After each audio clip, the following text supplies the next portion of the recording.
დღეს წავიკითხავთ მეორე და მესამე თავს, ეხლა ზუსტად ესე ვერ ვახვედრებ კადრში. მოკლედ როგორც არის მოისმინეთ რა.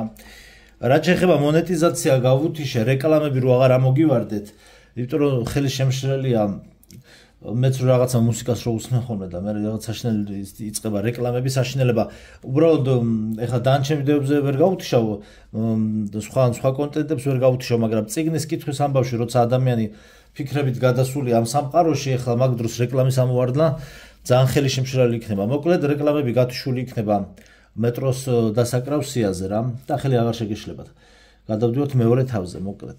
ვაგრძელებთ. არწმუნ ისევ შეიპყრო მოუსვენრობამ. წყეული შავები ერთადერთხელ გამოჩნდნენ მისი მორიგეობის დროს, მაგრამ მაშინ ძალიან შეეშინდა. ან როგორ შეიძლებოდა არ შეშინებოდა, აი ზიხარ საგუშაგოზე თფები კოცონთან და უცებ გესმის გვირაბიდან ყრუკაკუნი. ჯერ ძალიან შორს ძლივს გასარჩევად, მერე კი სულ უფრო ახლოს და ხმამაღლა და უცებ მთლად ყურის ძირში გულის განგმირავი ყმუილი. მაშინ ყველა წამოხდა სილიანი ტომრებისა და უთებისაგან სასწრაფოდ აკეთებენ კორდონს. უფროსი რაც ზალი დაღონი აქვს ყვირის განგაში, სადგურიდან საშველად რეზერვი მოიჩქარეს. 150 მეტრზე ტყვიან ფრქვევებს ამზადებენ. აქ კი საკუშაგოსე ადამიანები მიწაზე ტომრების უკან წვევიან. ავტომატებს უმიზნებენ გვირაბს და როდესაც ვამპირები სულ ახლოს მოდიან, პროჟექტორს რთავენ. უცნაური საშინელი შავი სილუეტები ჯიუტად მოიწევენ წინ, შიშვლები, უშველებელი თვალებით, პირის მაგივრად საშინელი ღრმულებით, პრიალა კანით, ერთი წამითაც არანელებს ნაბიჯს მოდიან გამართულები. 3, 5, 8 ურჩხული და უცებ წინ მომავალი სწევს თავს ზემოთ და იწყებს ყმუილს. არწმუნ სიმწრის ოფლმა დაასხა. უნდა და წამომხტარიყო და უკან მოუხედავად გაქცეულიყო. მიეტოვებინა ყველა და ყველაფერი, მეგობრები, პოსტი, იარაღი, პროჟექტორი ურჩხულებს სახეში ანათებდა და კარგად ჩანდა, რომ არც ერთს თვალიც კი არ მოუჭუტავს. ისევე შეუნელებლად განაგრძობდნენ სვლას ადამიანებისაგან, მათი მოწყობილი კორდონისაგან, როგორც იქნა 150-დან მოაღწიეს ტყვიან ფრქვევით. ყველაფერი მზადაა, გაიცმა ბრძანება. ცეცხლი ერთდროულად აკაკანდა ტყვიან ფრქვევი და რამდენიმე ავტომატი. ჩანდა როგორ ხვდებოდათ ტყვიები, როგორ ეცემოდნენ, მერე ისევ დგებოდნენ და განაგრძობდნენ მოძრაობას. გავიდა კიდევ რამდენიმე წუთი, სანამ ფოლადის გრიგალი შეაჩერებდა ამ არაადამიანურ გუნურ სწრაფვას. ცოტა ხნის შემდეგ ყველა ურჩხულის დაფლეთილი სხეული ეგდო 5 მეტრში. საკონტროლო გასროლების შემდეგ ისინი შახტაში ჩაყარეს. არწმუნს კი თვალწინ ჯერ კიდევ ის სურათი ედგა, როგორ მოაბიჯებდნენ პროჟექტორის მწველ შუქს თვალს არ აცილებდნენ, ტყვიებს არ ერიდებოდნენ და მოდიოდნენ. ამ ყველაფრის გახსენებაზე არწმუნს ტანში ჟრუანტელმა დაუარა და გაიფიქრა, ხო, ჯობია ამაზე არ ვილაპარაკოთ, ყოველი შემთხვევისათვის. ანდრეევიჩ, აიკრიფეთ, ჩვენ მივდივართ უკვე. დაუყვირეს სიბნელიდან, დამთავრდა თქვენი მორიგეობა. კოცონთან მსხდომები ფეხზე წამოდგნენ და ზურგჩანთების ჩალაგება დაიწყეს. ანდრეემ თან ლეკვით წამოიყვანა. პიოტრ ანდრეევიჩი და არტიომი რა სადგურზე ბრუნდებოდნენ. ანდრეი თავის ხალხით კი 350 მეტრზე იქ უნდა დალოდებოდნენ შემცვლელებს. ახალი საპატრულო ჯგუფი გამოჩნდა, მიესალმნენ ერთმანეთს. ახლებმა იკითხეს, როგორ ჩაიარა მორიგეობამო და იმ კოცონთან ჩამოსხდნენ, სადაც 2 წუთის წინ ანდრეევიჩი და მისი ბიჭები იყვნენ მოკალათებულნი. როდესაც გვირაბით სამხრეთისაკენ დაიძრნენ, პიოტრ ანდრეევიჩმა ანდრეის რაღაცაზე გაუბა ლაპარაკი. სიტყვები არ ისმოდა, მაგრამ ჩანდა მეთაურიც ხარობდა. ალბათ ისევ კამათობდნენ. თავგადაპარსული ათლეტი კი არწმუნს გაუსწორდა. შენ რა სუხოის იცნობ? კითხა მან ახალგაზრდა კაცს ხმადაბლა, ისე რომ თვალი არ გაუსწორებია. ძიასაშას? ხო, ჩემი მამობილია. ერთად ვცხოვრობთ. უპასუხა ალალად არწმუნმა. მამობილი? მე კი არ ვიცოდი, ჩაილაპარაკა თავგადაპარსულმა. თქვენ რა გქვიათ? იკითხა არწმუნმა. რადგან გადაწყვიტა, რომ თუ ადამიანი მისი ნათესავით დაინტერესდა, მასაც აქვს უფლება გაიგოს ვინ არის. მე რა მქვია? გაკვირვებით იკითხა ათლეტმა. რა გინდა ჩემი სახელი? ძიასაშას ვეტყვი, რომ მის შესახებ მკითხეთ. ამისათვის გადაეცი ჰანტერმა მონადირემ მოგიკითხა თქო. ჰანტერი ხომ სახელი არ არის? ეს თქვენი გვარია თუ მეც სახელი? ჩაიკითხა არწმუნი. გვარი?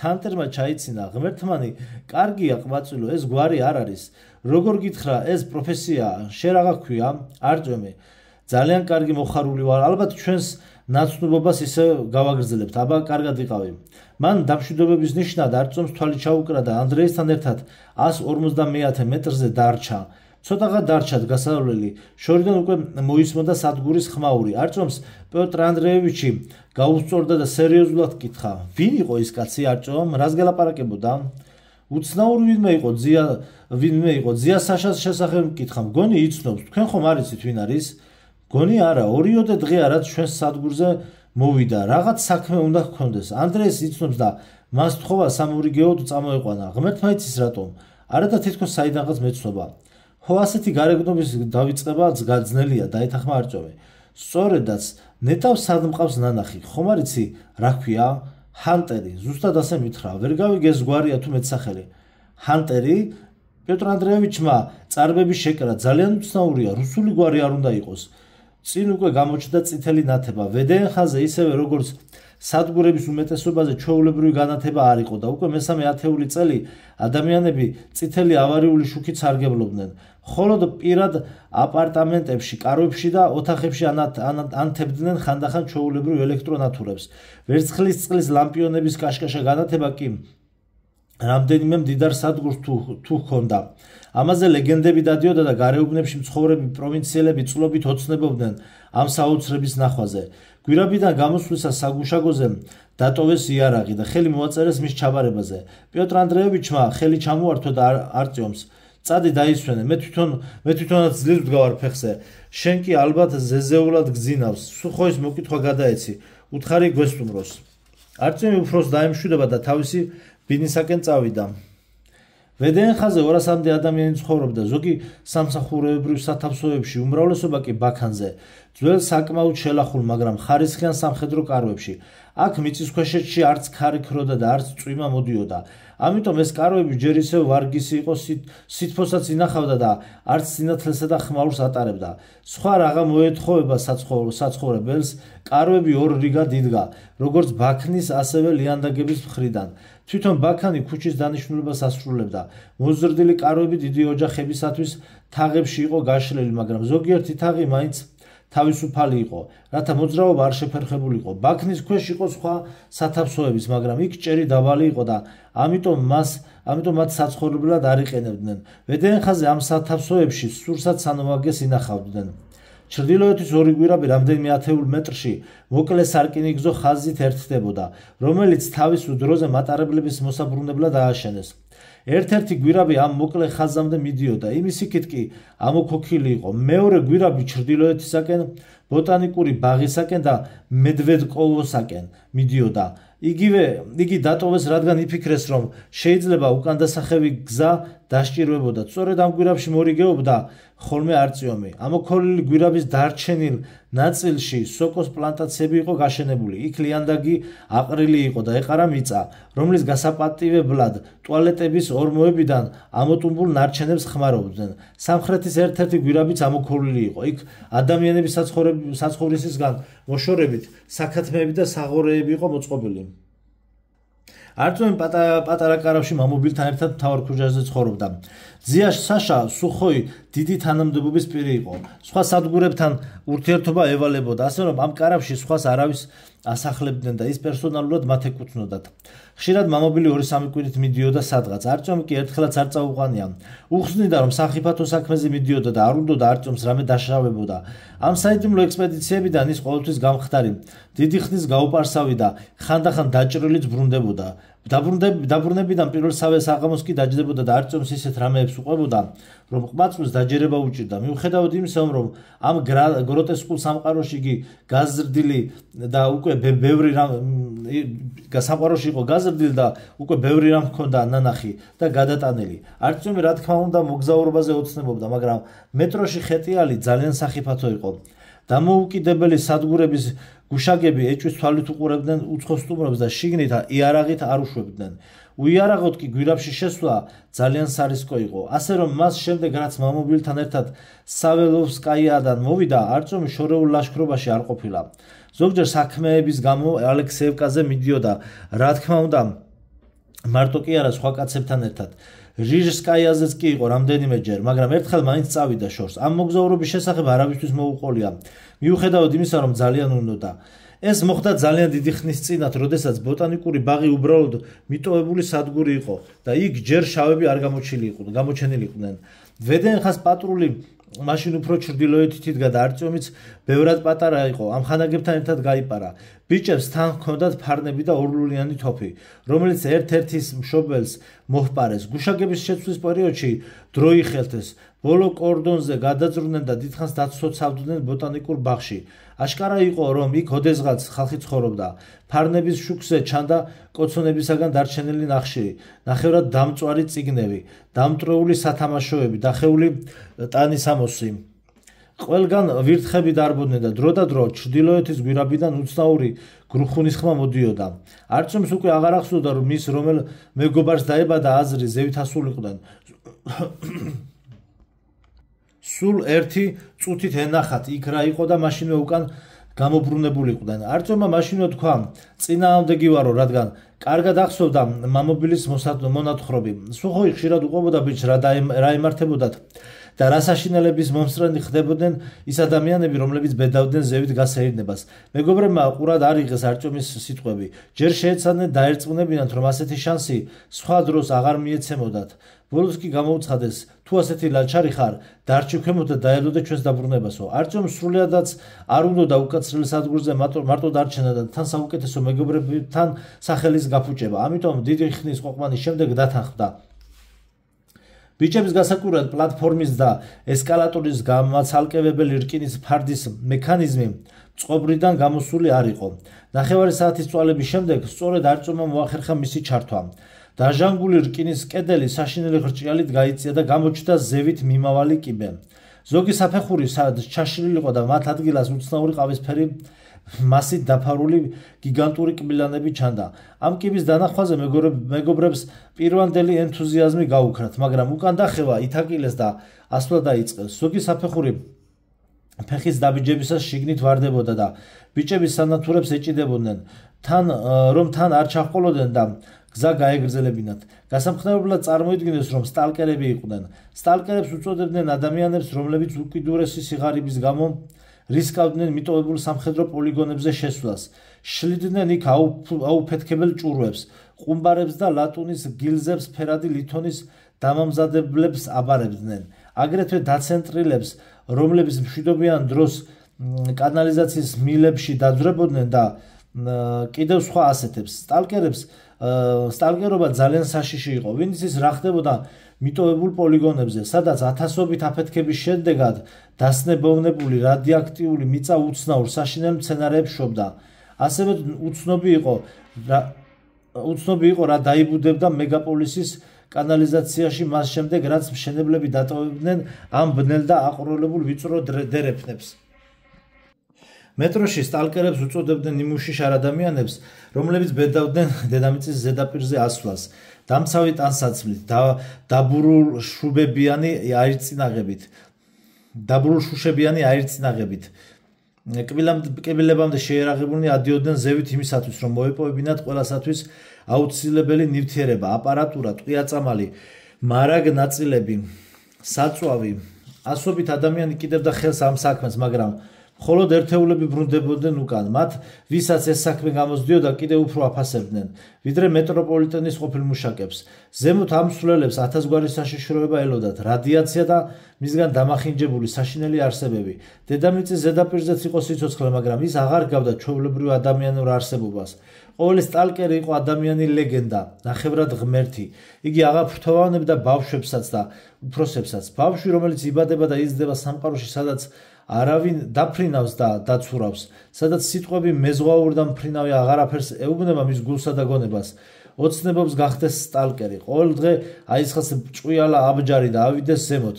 ღმერთებთან და მიწის ზედაპირზე ურჩხულებთან საბრძოლველად სახსალამათი დაბრუნდეს მიწის ქვეშ და მოუტანოს ხალხს საწვავი, ტყვია-წამალი, სინათლე და ცეცხლი მოუტანოს სიცოცხლე. სამივე ბიჭს უნდოდა სტალკერობა არწიომსაც, მის მეგობარ ჟენკასაც და ვიტალიკა სადგისსაც. ამიტომ მიცოცავდნენ ასე თავგამოდებით ნახევრად ჩაშლილ მოჭრიალე ესკალატორზე. წარმოიდგინეს, რომ დამცავი ფორმა აცვიათ, ხელში დოზიმეტრები და ტყვიამფრქვევები უჭირავთ, ისე როგორც ნამდვილ სტალკერებს. სინამდვილეში კი არც დოზიმეტრები ჰქონდათ, არც სპეცტასაცმელი და ტყვიამფრქვევები მხოლოდ ძველი ორლულიანი თოფი, რომელიც შესაძლოა არც კი ისროდა. მალე კიბე გათავდა და თითქმის მიაღწიეს ზედაპირს. საბედნიეროდ ღამე იყო, თორემ აუცილებლად დაბრუნავდებოდნენ. მიწის ქვეშ ხანგრძლივმა ცხოვრებამ მათი თვალები ავარიული ნათებისა და კოცონის წითელ შუქს შეაჩვია და დღის სინათლეს ნამდვილად ვერ გაუძლებდნენ. დაბრმავებულები და უმწეოები კი გზას შინსაკენ ნამდვილად ვეღარ გაიკვლევდნენ. ბოტანიკური ბაღის შესასვლელი თითქმის მთლიანად დანგრეული იყო. ნახევარი სახურავი ჩამოქცეული იყო და უზარმაზარ ღიობში რადიოაქტიური მტვრის ღრუბლებისაგან უკვე გაწმენდილი. უამრავი ვარსკვლავით მოჭედილი ზაფხულის მუქი ლურჯიცა მოჩანდა. ვინ იცის ვარსკვლავებიანი ცის პირველად ხილვისას რას განიცდის ბავშვი, რომელსაც თავს ზემოთ ბეტონის სახურავისა და ჩაშავებული მილების ხლართების მეტი არაფერი დაუნახავს. შეუძლია კი ადამიანს, რომელსაც არასოდეს უნახავს ვარსკვლავები, წარმოიდგინოს რა არის უსასრულობა? ბიჭები გაქვავებულები იდგნენ. გავიდა 3, 5, 10 წუთი. ალბათ ვერც დაიძვრებოდნენ ადგილიდან და დილით თაკარა მზე დასწვავდათ, მაგრამ უეცრად ძალიან ახლოს გულის განგმირავი ყმული გაისმა და ამ საშინელმა ხმამ გამოაფხიზლა სამივე. თავქუთ მოგელეჯილნი გაიქცნენ ესკალატორისაკენ და კისრის ტეხით დაეშვნენ ქვევით. ფეხი უწდებოდათ, რამდენიმეჯერ კინაღამ საფეხურებს შორის დარჩენილ ღიობებში ჩაცვიდნენ. ბოლოს როგორც იქნა ქვედა ბაქანზე აღმოჩნდნენ და მაშინვე რკინის ფარდის მექანიზმს ეცდნენ, მაგრამ დაჟანგული მექანიზმი გაიჭედა და ფარდა ვერაფრით დააბრუნეს თავის ადგილზე. ამიტომ თავი ანებეს ყველაფერს და თავისიანებთან ჩრდილოეთის კორიდორისაკენ მოუსვეს. კარგად ესმოდათ, რომ ძალიან ცუდი საქციელი ჩაიდინეს. მუტანტებს ადამიანების საცხოვრისისაკენ გზა გაუხსნეს. ამიტომ მოილაპარაკეს, რომ მომხდარი შესახებ კრინც არავისთან დაძრავდნენ. საგუშაგოზე თქვეს, ვირთხებზე სანადიროდ ვიყავით, გვერდითა გვირაბში, თოფი დავკარგეთ, შეგოშიდა და უკან დავბრუნდითო. არწომი მაშინ მაგრად დაისაჯა. მამობილის ქამრით გალამაზებული უკანალი კიდევ დიდხანს ტკიოდა, მაგრამ ტყვე პარტიზანივით მედგრად იდგა და სამხედრო საიდუმლო არ გაუმხელია. მისი მეგობრებიც შუმად იყვნენ და საბოლოოდ მათ დაუჯერეს. ახლა კი ამ ამბავს რომ იხსენებდა, ხშირად ეკითხებოდა თავს, იყო თუ არა დაკავშირებული ის თავგადასავალი იმასთან, რაც ახლა ხდებოდა? მაშინ ღიად დატოვებული რკინის ფარდა ხომ არ იყო მიზეზი იმ უწმინდურობის მოზღვავებისა, რომლის მოგერიებასაც ვეღარ აუდიოდნენ ბოლო წლებში. არწივი აუჩქარებლად მიდიოდა თავისი სახლისკენ. გზადაგზად ჩერდებოდა, ახალი ამბები რომ მოესმინა, მეგობრებისათვის ხელი ჩამოერთმია და ნაცნობი გოგონებისთვის ეკოცნა. ბოლოს მიაღწია თავის კარვამდე. კარავი ცარიელი იყო. არწომა გადაწყვიტა არ დალოდებოდა მამობილს და დაეძინა. დაღლილი იყო. 8 საათიანმა მორიგეობამ ქანცი გამოაცალა. ჩექმები და ქურთუკი გაიხადა და ბალიში ჩარგო თავი. მალე ჩაეძინა კიდევაც. კარვის კალთა აიწია და ათლეტური აღნაგობის კაცმა შიგნით შეაბიჯა. სახე არ უჩანდა. მხოლოდ მელოტი თავის გარჩევა და თუ შეიძლებოდა ამ შუქზე. დაუპატიჟებელმა სტუმარმა ყრუ ჩაილაპარაკა. აჰა, ისევ შევხვდით მეგობარო. ხედავ, შენი მამობილი აქ არ არის. არა უშავს, იმასაც მივწვდებით ადრე თუ გვიან. ჯერ შენ წამოხვალ ჩემთან ერთად. სალაპარაკო ბევრი გვაქვს, სხვათა შორის ბოტანიკური ბაღის ამბებზეც. არწონს სიმწრის უფლმა დაასხა, მან იცნო მოსული. ეს ჰანტერი იყო. ამასობაში ჰანტერი უჩუმრად მიუახლოვდა. სახე კვლავ არ უჩანდა. სინათლე რაღაც უცნაურად ეცემოდა. არწომს უნდოდა დაეყვირა, რომ ვიმე მოშველებოდა, მაგრამ ვერ შეძლო. სტუმარმა ღონიერი ყინულივით ცივი ხელი ააფარა პირზე. არწომა ბოლოს და ბოლოს მოძებნა ფარანი. ჩართო იგი ჰანტერს სახეში მიენათა და ადამიანის თუნდაც ძალიან უშნო სახის მაგივრად დაინახა საზარელი შავი სიფათი, რომელსაც თვალებისა და პირის მაგივრად ღრმულები ჰქონდა. არწომი წამოხდა და გავარდა კარვიდან. უცებ შუქი ჩაქრა და სადგური სრულიად დაბნელდა. მხოლოდ ძალიან შორს ჩანდა კოცონის ალი. არწომი იქით გაიქცა. ვამპირი მყისვე დაედევნა ყვირილით. შეჩერდი, მაინც ვერ გამექცევი. საშინელი ხარხარი თანდათან ნაცნობ გულის განგმირავ ყმულში გადაიზარდა. არწომი უკან მოუხედავად გარბოდა, მაგრამ გრძნობდა, რომ მდევარი ფეხდახფეხი მიყვებოდა. როგორც იქნა მიირბინა კოცონთან და დაინახა კაცი, რომელიც მისგან ზურგით იჯდა. მივარდა ბეჭებში სტაცახელი და დაუწყო ხვეწნა, რომ დახმარებოდა. უეცრად კაცი პირქვე დავარდა, იგი მკვდარი იყო. სახე რატომღაც თრთვილივით ჰქონდა დაფარული და უცებ არწიომი მიხვდა, რომ მიცვალებული მისი მამობილი ძიასაშა იყო. ჰეი არწიომ, გეყოფა ძილი, ადექი, უკვე 7 საათია. ლოგინში გორავ, გითხარი, ადექი მეთქი, სტუმარი ვყავს. არწიომი წამოჯდა და მამობილის გაუგნებულმა შეხედა. ძიასაშა, შენ ხარ? ხომ კარგად ხარ? როგორც ხედავ, კარგად ვარ. ადექი ჩემი მეგობარი უნდა გაგაცნო. არწიომმა გაიგონა ნაცნობი მოგუდული ხმა, გაახსენდა სიზმარი, რომელიც სულ ახლახან ნახა და უფლმა დაასხა. სუხოიმ ყურადღებით შეხედა შვილობილს. გონი უკვე იცნობ, არა? მოკლედ კაცი ვერაფერს დაგასწრებს. სტუმარი გაჭირვების შემოძვრა კარავში, ეს მართლაც ჰანტერი იყო. არწიომი შეკრთა, ღამის კოშმარი ისევ დაუდგა თვალწინ. ჰო, უკვე გავიცანეთ ერთმანეთი. არწიომმა სტუმარს უხალისოდ გაუწოდა ხელი. ჰანტერს ძალიან თბილი ხელი ჰქონდა და არწიომი შეეცადა დაერწმუნებინა თავი, რომ ის საშინელი სიზმარი 8 საათიანი მორიგეობის შედეგად გადაღლილი და კოცონთან მოყოლილი ამბების შთაბეჭდილებებით აღგზნებული ტვინის ფუჭი ნაყოფი იყო. სინამდვილეში ჰანტერი კარგი კაცი ჩანდა. არწიომ, ეგებ ჩაისათვის წყალი აგვიდუღო, სთხოვა სუხოიმ შვილობილს. მერე კი სტუმარს მიუბრუნდა. გაგისინჯავს ჩვენი ჩაი, ხომ კარგი რამ არის? კი, დამალევინეს უკვე პეჩატნიკებზეც აკეთებენ რაღაც ამის მაგვარს, მაგრამ ის კაპიკად არ ვარგა, თქვენი კი მართლა კარგია. არწიომი წყალზე წავიდა. იქიდან კი საერთო კოცონისაკენ. კაროში ცეცხლის დანთება სასტიკად იკრძალებოდა. მას მერე რაც ამის გამო რამდენიმე სადგური გადაიბუგა. გზაში ჰანტერის ნათქვამზე ფიქრობდა. პეჩატნიკების სადგური მეტროს მეორე ბოლოში იყო. იქამდე გზა თან ძალიან გრძელი იყო და თან ძალიან ხიფათიანი. ეს მარშრუტი ზოგან ხრიკის გამოყენებით, ზოგან ბრძოლით და ხანდახან კი ნაცნობობის წყალობით უნდა გაგევლოს. სხვაგვარად არ გამოვიდოდა. ეს კაცი კი ასე სხვათა შორის ამბობდა. პეჩატნიკებზეც აკეთებენო, რა თქმა უნდა, საინტერესო კაცია, მაგრამ მაინც ცოტა საშიში. ხელს ისე ძლიერად გართმევს, გეგონება მარწუხი მოგიჭირესო. სუსტი არწიომს ეთქმოდა, მაგრამ ჰანტერი ბევრად უფრო ღონიერი ჩანდა. არწიომმა ჩაიდანი ადუღა და კარავში დაბრუნდა. ჰანტერს ტყავის ლაბადა უკვე გაიხადა და ისე იჯდა. შავი ყელიანი სვიტრი სამხედრო ფორმის შარვალში ჰქონდა ჩატანებული. სვიტრის ზემოთ ბევრჯიბიანი ჟილეტი ეცვა. იღლის ქვეშ კი ტყავის ბუდეში მოვარაყებული პისტოლეტი ეკიდა. არწიომი დააკვირდა იარაღს და მიხვდა, რომ ეს მაყუჩიანი სტეჩკინი იყო, რომელსაც თავზე კიდევ რაღაც მოწყობილობა ჰქონდა, ალბათ ლაზერული სამიზნე. ეს მონსტრი ალბათ ძალიან ძვირი ღირდა და თავდაცვისათვის არ იყო განკუთვნილი. არწიომს გაახსენდა, რომ გაცნობისას ჰანტერმა თავის სახელს სიტყვა მონადირე დაამატა. არწიომ ჩაი დაუსხი სტუმარს. დაჯექი ჰანტერ, დაჯექი, მოყევი შენი ამბები, რამდენი წელი აღარ შევხვედრი ვართ. ქოთქოთებდა სუხოი. ჩემზე მერე მოგიყვები, საინტერესო არაფერია. ახლა უფრო თქვენი მდგომარეობა მაინტერესებს. გავიგე, რომ აქ უცნაური ამბები ტრიალებს. ჩრდილოეთიდან რაღაც ქაჯები გიტევენ. დღეს საგუშაგოზე მოვისმინე. ამიხსენ ერთი რა ხდება? შეაგება კითხვა ჰანტერმა. სუხოი უცებ მოიგუშა. რა ხდება და სიკვდილი მოგვადგა კარს ჰანტერ. ეს ჩვენი ბედის წერაა. რა სიკვდილი? გავიგე საკმაოდ კარგად უკლავდებით, მაგრამ მათ ხომ იარაღი არ აქვთ, მაგრამ საიდან მოეთხრნენ?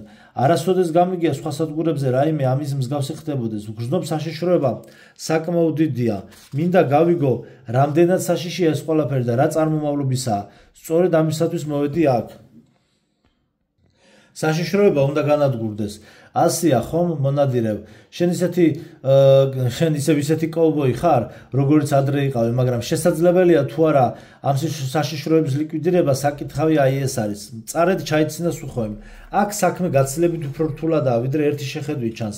ეს ჩვეულებრივი ზომბები როდი არიან, ფილმებში რომ გვინახავს. ფილმში ყველაფერი მარტივია, დატენიან ვერცხლის ტყვიებით რევოლვერს, გაისვრიან და ბოროტი ძალად დამარცხებულია. ჩვენთან კი სულ სხვაგვარადაა, ძალიან საშიშები არიან ჰანტერ. შენ იცი რომ ჩემი შეშინება არც ისე ადვილია, მაგრამ მაინც ვამბობ ამას. შენც გეშინია, გაკვირვება ვერ დამარა ჰანტერმა. მათი მთავარი იარაღი სწორედ ეს გადაულახავი შიშია. ადამიანები შეიარაღებული არიან ავტომატებით, ტყვიან ფრქვევებით და იციან რომ მათ იარაღი არ აქვთ, მაგრამ მაინც ლამის ჭკუიდან გადაცდნენ შიშისაგან. დაყარონ ყველაფერი და გაიქცნენ. საიდუმლოდ გეტყვი რომ ზოგი მართლა გაგიჟდა, არ ვიცი როგორ აგიხსნა, სუხომი ხმას დაუწია. ასე მგონია რომ ისინი როგორღაც მოქმედებენ ჩვენს ფსიქიკაზე და ამას სრულიად შეგდებულად აკეთებენ. შორიდან გრძნობთ ხოლმე რომ მოდიან, ჯერ არ ჩანან, ადამიანებს კი კანკალი ეწყებთ და ხვდები რომ უკვე სადღაც აქვე არიან. მერე გაისმის ისეთი ყმუილი, რომ ადგილზე დარჩენა თითქმის შეუძლებელია. მერე გამოჩნდებიან, არ მოვიწყდება ანთებული პროჟექტორზე როგორ მოდიოდნენ თვალგახელილები. არწვევი შეკრთა, თურმე მარტო მას როდი ელანდებოდა კოშმარები, ის კი ცდილობდა არავისთვის გაემხილა ეს, რადგან ეშინოდა რომ ლაჩრობაში ჩაუთვლიდნენ ან გიჟად მონათრავდნენ. ნამდვილად ფსიქიკაზე მოქმედებენ, გააგრძელა სუხოიმ. თითქოს ჩვენს ტალღებს იღებენ და მერე გვიბრუნებენ ინფორმაციას. ყოველ ჯერზე უკეთ გრძნობ და კიდე უფრო გეშინია, ეს უბრალო შიში არ არის. ვიცი დანამდვილებით. სუხოი გაჩუმდა, ჰანტერი გაუნძრევლად იჯდა ჩაფიქრებული, მერე ნაყენი მოსვედა ჩუმად თქვა. ეს საშიშროება ყველას და ყველაფერს ემუქრება. მარტო თქვენ სადგურს კი არა, მთელ ამ ჭუჭყიან მეტროს. სუხოი ერთხანს დუმდა, თითქოს არ უნდოდა საუბრის გაგრძელება, მაგრამ ვეღარ მოითმინა. მთელ მეტროს? არა, ჰანტერ, იგი ემუქრება მთელს ჩვენს პროგრესულ კაცობრიობას, რომელიც აქამდე მივიდა თავისი პროგრესის წყალობით. დადგა დრო, რომ გამოვისყიდოთ ჩვენი ცოდვები. ეს სახეობათა ომია, მონადირევ. ეს ეგრეთ წოდებული შავები უწმიდური ვამპირები კი არ არიან, არამედ ევოლუციის შემდეგ საფეხურზე მდგომი ჰომო ნოვუსები, რომლებიც უკეთესად ეგუებიან გარემოს. მომავალი მათ ეკუთვნით, ჰანტერ. შესაძლოა საპიანსებმა კიდევ ერთი ორი ათეული წელი ან თუნდაც ნახევარი საუკუნე გაძლონ თავიანთივე ხელით გათხრილ ბუნაგებში. მერე გავფითრდებით, ჩამოვდნებით და დავემსგავსებით უელსის მარლოკებს. ხომ გახსოვს დროის მანქანიდან, მიწის ქვეშ რომ ცხოვრობდნენ, ოდესღაც ისინი ხომ საპიენსები იყვნენ. ხო, ჩვენ ოპტიმისტები ვართ და სიკვდილი არ გვინდა. საკუთარ ექსპერიმენტებზე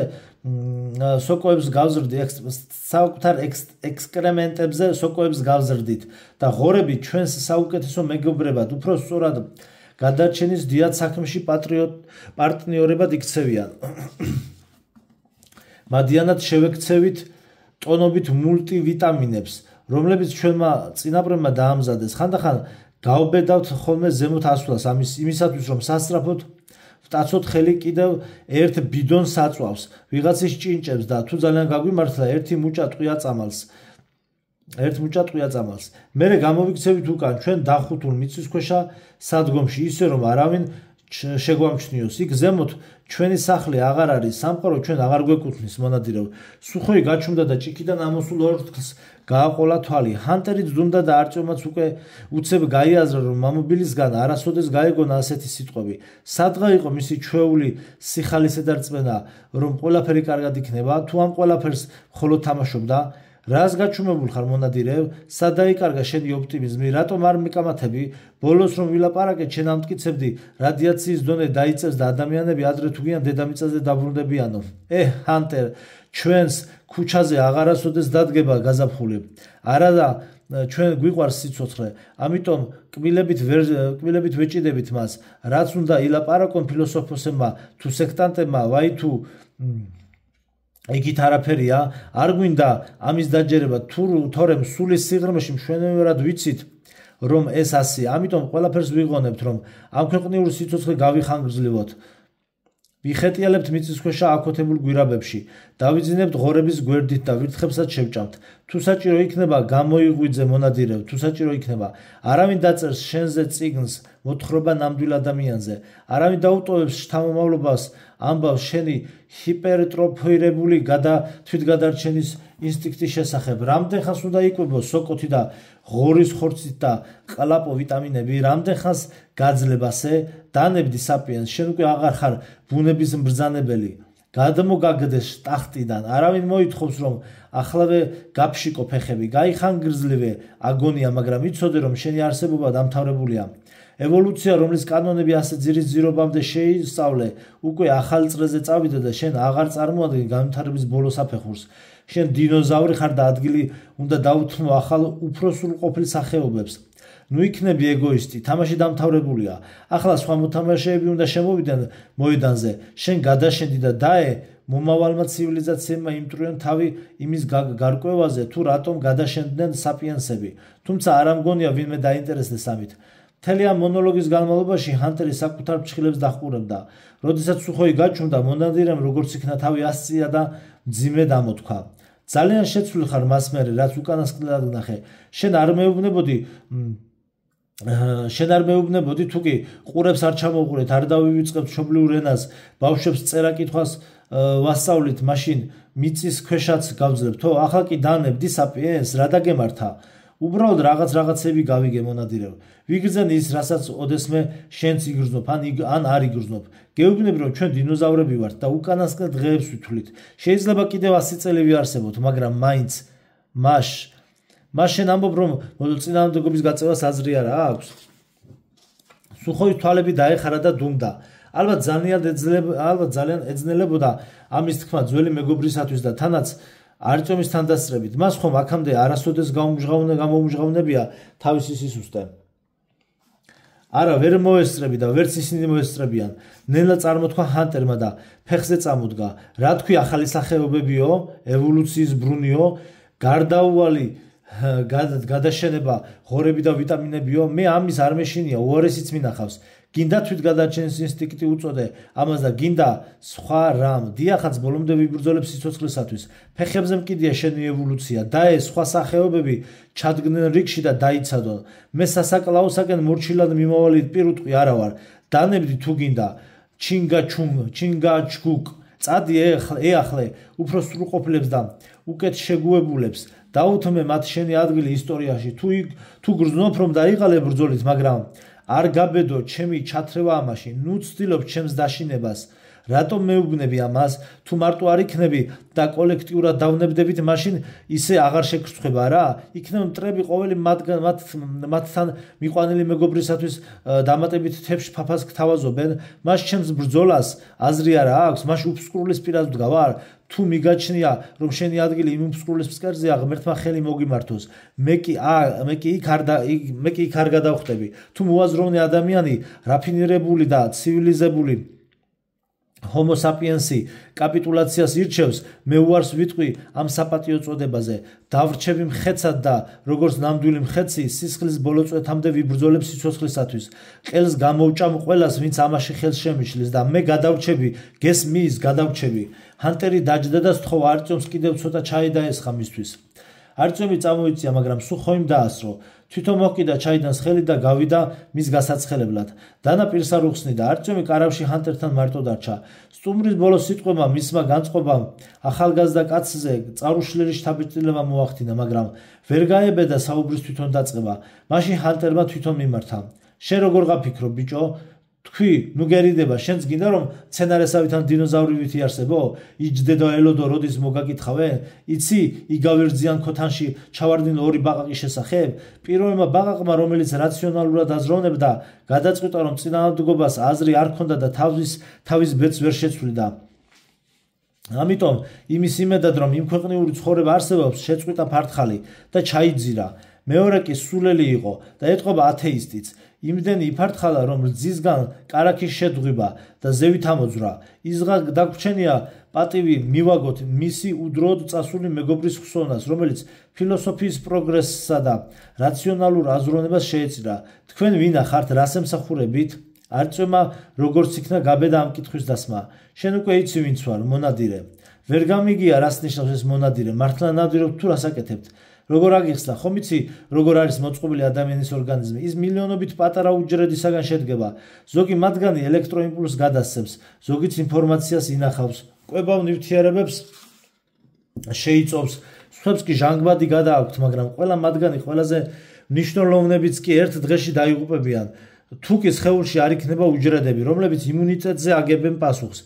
ამ უჯრედებს მაკროფაგები ეწოდება ისინი მეთოდურად და რიტმულად მუშაობენ საათის ან მეტრონომის მსგავსად როდესაც ინფექცია შეაღწევს ორგანიზმში ეს უჯრედები პოულობენ მას და ადრე თუ გვიან ანადგურებენ ბოლოს სიტყვებზე ჰანტერმა ისეთი ჟესტი გააკეთა თითქოს ვიღაცას კისერი მოუგრიხა ასეთი დიდი და ძლიერი ადამიანის ყურადღებით გათამამებულმა არწიომმა კიდევ ერთი კითხვის დასმა გაბედა და მაინც რა კავშირი აქვს ამას თქვენს პროფესიასთან წარმოიდგინე რომ მთელი მეტროპოლიტენი ადამიანის ორგანიზმია და 40,000 უჯრედისაგან შედგება მე მაკროფაგი ვარ ეს არის ჩემი პროფესია ნებისმიერი საფრთხე რომელიც ორგანიზმს დაემუქრება უნდა აღმოიფხვრას ეს ჩემი საქმეა მე მონადირე ვარ მაკროფაგი ამასობაში სუხოი დაბრუნდა. ჩაიდნით ნაყენი ჭიქებში ჩამოასხა და ჰანტერს მიმართა. მაინც როგორ აპირებს საფრთხის წყაროს ლიკვიდაციას კოვბოი? გინდა რომ სანადიროდ წახვიდე და ყველა შავი მოკლა? ვეჭობეს გამოგივიდეს. სრულიად უიმედო თამაშია დამიჯერე. გამოსავალი ყოველთვის არსებობს სუხოი. შეიძლება თქვენი ჩრდილოეთის გვირაბის აფეთქება. მაშინ ამ უგვანოებს სამუდამოდ ჩავუკეტავთ გზას სადგურისაკენ. დაე გამრავლდნენ იქ ზემოთ და ჩვენ თხუნელებს თავი დაგვანებონ. მიწისქვეშეთი ახლა ჩვენი საცხოვრებელია. საინტერესო რამ უნდა გითხრა. ამის შესახებ ცოტა ვინმე თუ იცის ჩვენ სადგურში. აქ ერთი გვირაბი უკვე აფეთქებულია. ჩვენს თავზე ჩრდილოეთის გვირაბების ზემოთ გრუნტის წყლები გადის. როდესაც იმ გვირაბს აფეთქებდნენ, კინაღამ წყალმა წაგულეკა. ცოტა უფრო ძლიერი მუხტი რომ ყოფილიყო, დავემშვიდობებოდით ყველაფერს. ახლა თუ მეორე გვირაბსაც ავაფეთქებთ, წყალი კი არა, რადიოაქტიური ტალახი დაგვახჩობს და მაშინ არა მარტო ჩვენი სადგურის არსებობა დასრულდება, აი ეს არის ყველაზე საშიში მეტროსათვის. თუ სახეობათა ბრძოლაში ასეთნაირად ჩაებმები, ჩვენი სახეობა წააგებს. ქიში და ჰერმეტული ჭიშკრები გაახსენ და უცებ ჰანტერს. ნუ თუ არ შეიძლება მათი ჩაკეტვა გვირაბის იქით ამხარეს? ეგ ჭიშკრები 15-ოდე წლის წინათ ვიღაც ჭკუის კოლოფებმა დაშალეს და ერთ-ერთი სადგურის გასამაგრებლად გამოიყენეს. აი კიდევ შენ ერთი ქიში. მითხარი ამ ბოლო დროს უფრო გიტევენ ვიდრე ადრე. ჰანტერი თითქოს დანებდა და საუბრის თემა შეცვალა. რა თქმა უნდა ძნელი დასაჯერებელია, მაგრამ ცოტა ხნის წინათ მათ შესახებ არაფერი ვიცოდით. ახლა კი მთავარი საფრთხე ამათგან მოდის. დამიჯერე შორს არ არის ის დღე, როდესაც გაგვანადგურებენ ჩვენს კორდონებთან, პროჟექტორებთან და ტყვიან ფრქვევებთან ერთად. შეუძლებელია ერთი პატარა სადგურის დასაცავად მთელი მეტროს ფეხზე დაყენება. დიახ, ჩვენთან რიგიანი ჩაიკეთდება, მაგრამ ვეჭვობ თუნდაც ამ ჩაის გულისათვის ვინმე მინდომოს სიცოცხლის გაწირვა. ბოლოს და ბოლოს აგერ კონკურენტების ყოლია პეჩატნიკებზე კიდევ ქიში სევდიანად გაუღიმა სუხოი. ჩვენ არავის ვჭირდებით. მალე მხოლოდ ჩვენი ძალებით ვეღარ გავუმკლავდებით ამ უწმინდურებს. გვირაბის ამოქოლა ან აფეთქება არ შეგვიძლია. არც ზევით ასვლა და მათი ბუდის განადგურება შეგვიძლია ყველასათვის გასაგები მიზეზების გამო. აი ეს უკვე შამათია მონადირევ. შენთვისაც შამათია, ჩემთვისაც და ყველასთვის. ვნახოთ, მოკლედ მიუგო ჰანტერმა, ვნახოთ. ცოტა ხანს კიდევ ისხდნენ და ლაპარაკობდნენ 1000 რამეზე. ახსენებდნენ არტიომისათვის უცნობ გვარებს და სახელებს, ყვებოდნენ რაღაც ამბების ფრაგმენტებს. ერთი-ორჯერ წაკამათდნენ კიდეც. ბოლოს ჰანტერი ადგა და თქვა, რომ ეძინებოდა, რადგან საგუშაგოზე მორიგეობის შემდეგ არტიომისაგან განსხვავებით ჯერ არ დაესვენა. სტუმარი სუხოის გამოიმშვიდობა და გასვლისას არტიომს ჩარჩუშულა. გამომყევი ერთი წუთით. არტიომი მაშინვე ფეხზე წამოხვდა და ჰანტერს დაედევნა. ისე რომ მამობილის გაკურებული ბზერისათვის ყურადღება არ მიუქცევია. სტუმარი გარეთ იცდიდა. ტყავის ლაბადა ბოლომდე შეეკრა და საყელო აეწია. ცოტა გავიაროთ, შესთავაზა ყმაწვილს და იმ კარვისაკენ წავიდა, რომელშიაც ბინა მიუჩინეს. არტიომი უკან გაჰყვა. თან ცდილობდა გამოეცნო, რა საქმე უნდა ქონოდა ასეთ ადამიანს გამოუცდელ ჭაბუკთან, რომელსაც ჯერ სასარგებლო არავისთვის არაფერი გაეკეთებინა. რას ფიქრობ ჩემ საქმიანობაზე? ეკითხა ჰანტერმა. ძალიან მომწონს, თქვენ რომ არ იყოთ და თქვენისთანები. თქვენ რომ არ იყოთ და თქვენისთანები. თუ კი კიდევ არიან თქვენისთანები, ჩვენ უკვე ყველანი ენის ბორძიკით მიუგო არტიომმა. თან ძალიან რცხვენოდა, რომ სწორედ ახლა, როდესაც ასეთმა ადამიანმა პირისპირ სალაპარაკოდ გაიხმო, ქალიშვილივით წითლდებოდა და რაღაცას ლუღლუღებდა. მაშ გვაფასებ არა? სასიამოვნოა თუ ხალხი გაფასებს. ჩაიცინა ჰანტერმა. მაშასადამე შეიძლება ყურადღება არ მივაქციოთ პესიმისტებს. შენს მამობილს ეშინია. მიუხედავად იმისა, რომ გამბედავი ადამიანია, გამბედავი იყო, რაღაც ძალიან საშინელი ხდება თქვენთან და ამის უყურადღებოდ დატოვება არ შეიძლება. შენი მამობილი მართალს ამბობს, ესენი უბრალოდ ვანდალები და არა ადამიანები არ არიან, რაღაც სხვაა და ძალიან ავის მომასწავლებელი. მეორე დღეა თქვენს სადგურზე ვარ და ლამის მეც თქვენსავით ამიტანო შიშმა. როგორც ხვდები, რაც უფრო მეტი იცი მათ შესახებ, რაც უფრო მეტად აკვირდები და ხედავ მათ, მით უფრო გეშინია. შენ რამდენჯერ ყავს ისინი ნანახი? ჯერჯერობით მხოლოდ ერთხელ. მე ცოტა ხნის წინ დავიწყე ჩრდილოეთის საგუშაგოზე მორიგეობა, აღიარა არტიომმა, მაგრამ ის ერთიც მეყო. დღემდე კოშმარები მესიზმრება, აი დღესაც დამესიზმრა. მიუხედავად იმისა, რომ მას მერე უკვე დიდი დრო გავიდა. მას შენს გესიზმრება კოშმარები? ჰანტერმა წარბები შეკრა. ეს უკვე შემთხვევით აღარაა. ალბათ მეც რომ ვიცხოვრო აქ 1-2 თვე ვიარო სამორიგეოდ იგივე დამემართება. არა ჩემო ბიჭო, შენს მამობილს მხოლოდ ერთი რამ ეშლება. თვითონ კი არ ფიქრობს ასე, ისინი აიძულებენ ამგვარად იფიქროს და ილაპარაკოს. დაგვნებდითო, გეუბნებიან. რადგან წინააღმდეგობას აზრი არ აქვს. ალბათ მართლა თქვენს ტალღებს იჭერენ. ეს ნაძირლები და ფსიქიკაზე მოქმედებენ. რაჯანდაბა, მითხარი არ წომ, მიმართა რაჯანდაბა, მითხარი არ წომ, მიმართა მან ყმაწვილს უეცრად. გაქვს რაიმე საიდუმლო? აი ისეთი რომ აქ ვერავის ეტყვი, მაგრამ უცხო ადამიანს კი გაუზიარებ? აჭარხლებულმა არწომა რაღაც ამოილუღლუღა და ჰანტერი მაშინ მიხვდა რომ მას ასეთი საიდუმლო ჰქონდა. მეც მაქვს საიდუმლო, თქვა ჰანტერმა. მოდი გავცვალოთ. მე აუცილებლად უნდა გავანდო ჩემი საიდუმლო ვიღაცას, მაგრამ დარწმუნებული უნდა ვიყო რომ ის არ გამცემს. ამიტომ მოდი ჯერ შენი მითხარი, ოღონდ რამე სერიოზული, გოგოებზე და ასეთ სისულელებზე კი არა, მე გეტყვი რაღაცას, რაც ჩემთვის ძალიან მნიშვნელოვანია. არწემ ძალიან უნდა მოიყოლა ის ამბავი რამდენიმე წლის წინ ბოტანიკური ბაღის სადგურში რომ გადახდა, მაგრამ ყოფანობდა, რადგან ხვდებოდა რომ ჰანტერი არა მარტო საინტერესო მოსაუბრე და ბევრის მნახველი ადამიანი იყო, არამედ ცივსისხლიანი მკვლელიც, რომელიც უყოფანოდ ჩამოიშორებდა გზიდან ყველას, ვინც გადაეღობებოდა და თავის საქმეს მაინც მიიყვანდა ბოლომდე. მეთოდურად და ზედმეტი ემოციების გარეშე. არწემს ვერ გაიგო შეიძლებოდა თუ არა ასეთი ადამიანის ნდობა. ჰანტერმა ყურადღებით შეხედა და გასამხნევებლად თვალი ჩაუკრა. ჩემი ნუ გეშინია, ხელშეუხებლობის გარანტიას გაძლევ. ამასობაში სტუმრებისათვის განკუთვნილ კარავთან მივიდნენ, მაგრამ შიგნით არ შესულან. არწემა როგორც იქნა გაბედა მოყოლა. გაბედა მოყოლა, სულ რამდენიმე წუთი დასჭირდა ამისათვის, სწრაფად სხაპას ხუპით უამბობ. ბოლოს როგორც იქნა დაამთავრა და ცერად გახედა თანამოსაუბრეს. ჰანტერი ერთხანს დუმდა. ჩანდა ფიქრობდა იმაზე, რაც გაიგონდა. ბოლოს როგორც იქნა ალაპარაკდა. კაცმა რომ თქვას, ამ საქციელისათვის შენს და შენი მეგობრებიც მოსაკალავები ხართ, მაგრამ მე სიტყვა მოგეცი, ამიტომ სიცოცხლე მიჩუქებია. თუმცა შენს მეგობრებზე ჩემი პირობა არ ვრცელდება.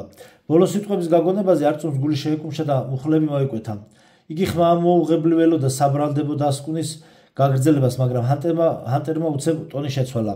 მაგრამ მხედველობაში ვიღებ დამნაშავეთა ასაკს და თავქარიანობას დანაშაულის ჩადენის მომენტში, აგრეთვე თვით დანაშაულის ხანდაზმულობას. ამის გამო შეწყალებულნი ხართ. ჰანტერმა გასამხნევებლად კვლავ ჩაუკრა თვალი არწმუნს. თუმცა ხომ გესმის რომ ამ სადგურის მაცხოვრებლები ასე მობიერად არ მოგიქცევიან? გამოდის რომ შენ ნებაყოფლობით გადმომეცი უძლიერესი იარაღი, რომელიც შენ წინააღმდეგ შეიძლება გამოვიყენო. ახლა კი შენ ჩემს საიდუმლოს მოусმიდა. ჰანტერმა თხრობა დაიწყო. არწმუნა თუმცა ჯერ კიდევ ვერ გამორკვეულიყო შოკისგან, ძალაუნებურად ყური მიუგდო. თითქმის მთელი მეტროპოლიტენის გამოვლა დამჭირდა იმისათვის, რომ ამ სადგურზე მოვსულიყავი. თურმე ტყუილად არ მოვსულ ვარ. ჩემს განზრახვაზე ხელს არ ავიღებ. რადაც უნდა დაგვიჯდეს, საფრთხე თავიდან უნდა ავიცილოთ და მე ამას გავაკეთებ. შენს მამობილს ეშინია, ვხედავ რომ სულ მალე ეს ურჩხულები მას მთლიანად დაიმორჩილებენ. თვითონ ხო ვეღარ უწევს წინააღმდეგობას და ცდილობს მეც დამარწმუნოს რომ ბრძოლას აზრი არ აქვს.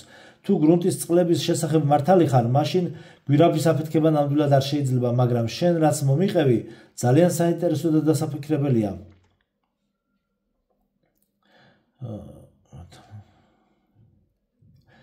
ბოდიში თუ გრუნტის წყლების შესახებ მართალი მითხრა, მაშინ გვირაბის აფეთქება ნამდვილად არ შეიძლება, მაგრამ შენ რაც მომიყევი, ძალიან საინტერესო და დასაფიქრებელია. თუ მათი შემოტევები თქვენი ლაშქრობის შემდეგ დაიწყო, მაშასადამე ისინი ბოტანიკური ბაღიდან მოდიან. ეტყობა იქ რაღაც ისეც ახარებდნენ, რამაც შვა ეს მონსტრები. ეს კიდევ მკარნახობს, რომ მათი დაბლოკვა ზედაპირთან უფრო ახლოს შეიძლება ისე, რომ გრუნტის წყლები არ დაგვემუქროს, მაგრამ ეშმაკმა იცის რა ხდება თქვენი მე-300 მეტრის იქით. იქ მთავრდება თქვენი ძალაუფლება და უკუნეთის ბატონობა იწყება. იქ უნდა წავიდე, მაგრამ ეს არავინ უნდა იცოდეს. სუხოის ეტყვი, რომ მე სადგურზე არსებული მდგომარეობა გამოგკითხე. ეს თლად ტყუილი არ იქნება. ალბათ არც მოგიწევს რაიმე სახსნა, თუ საქმე კარგად წავა. მე თუ დავბრუნდი, ყველაფერს თვითონ ავუხსნი, მაგრამ შეიძლება ვერ დავბრუნდე.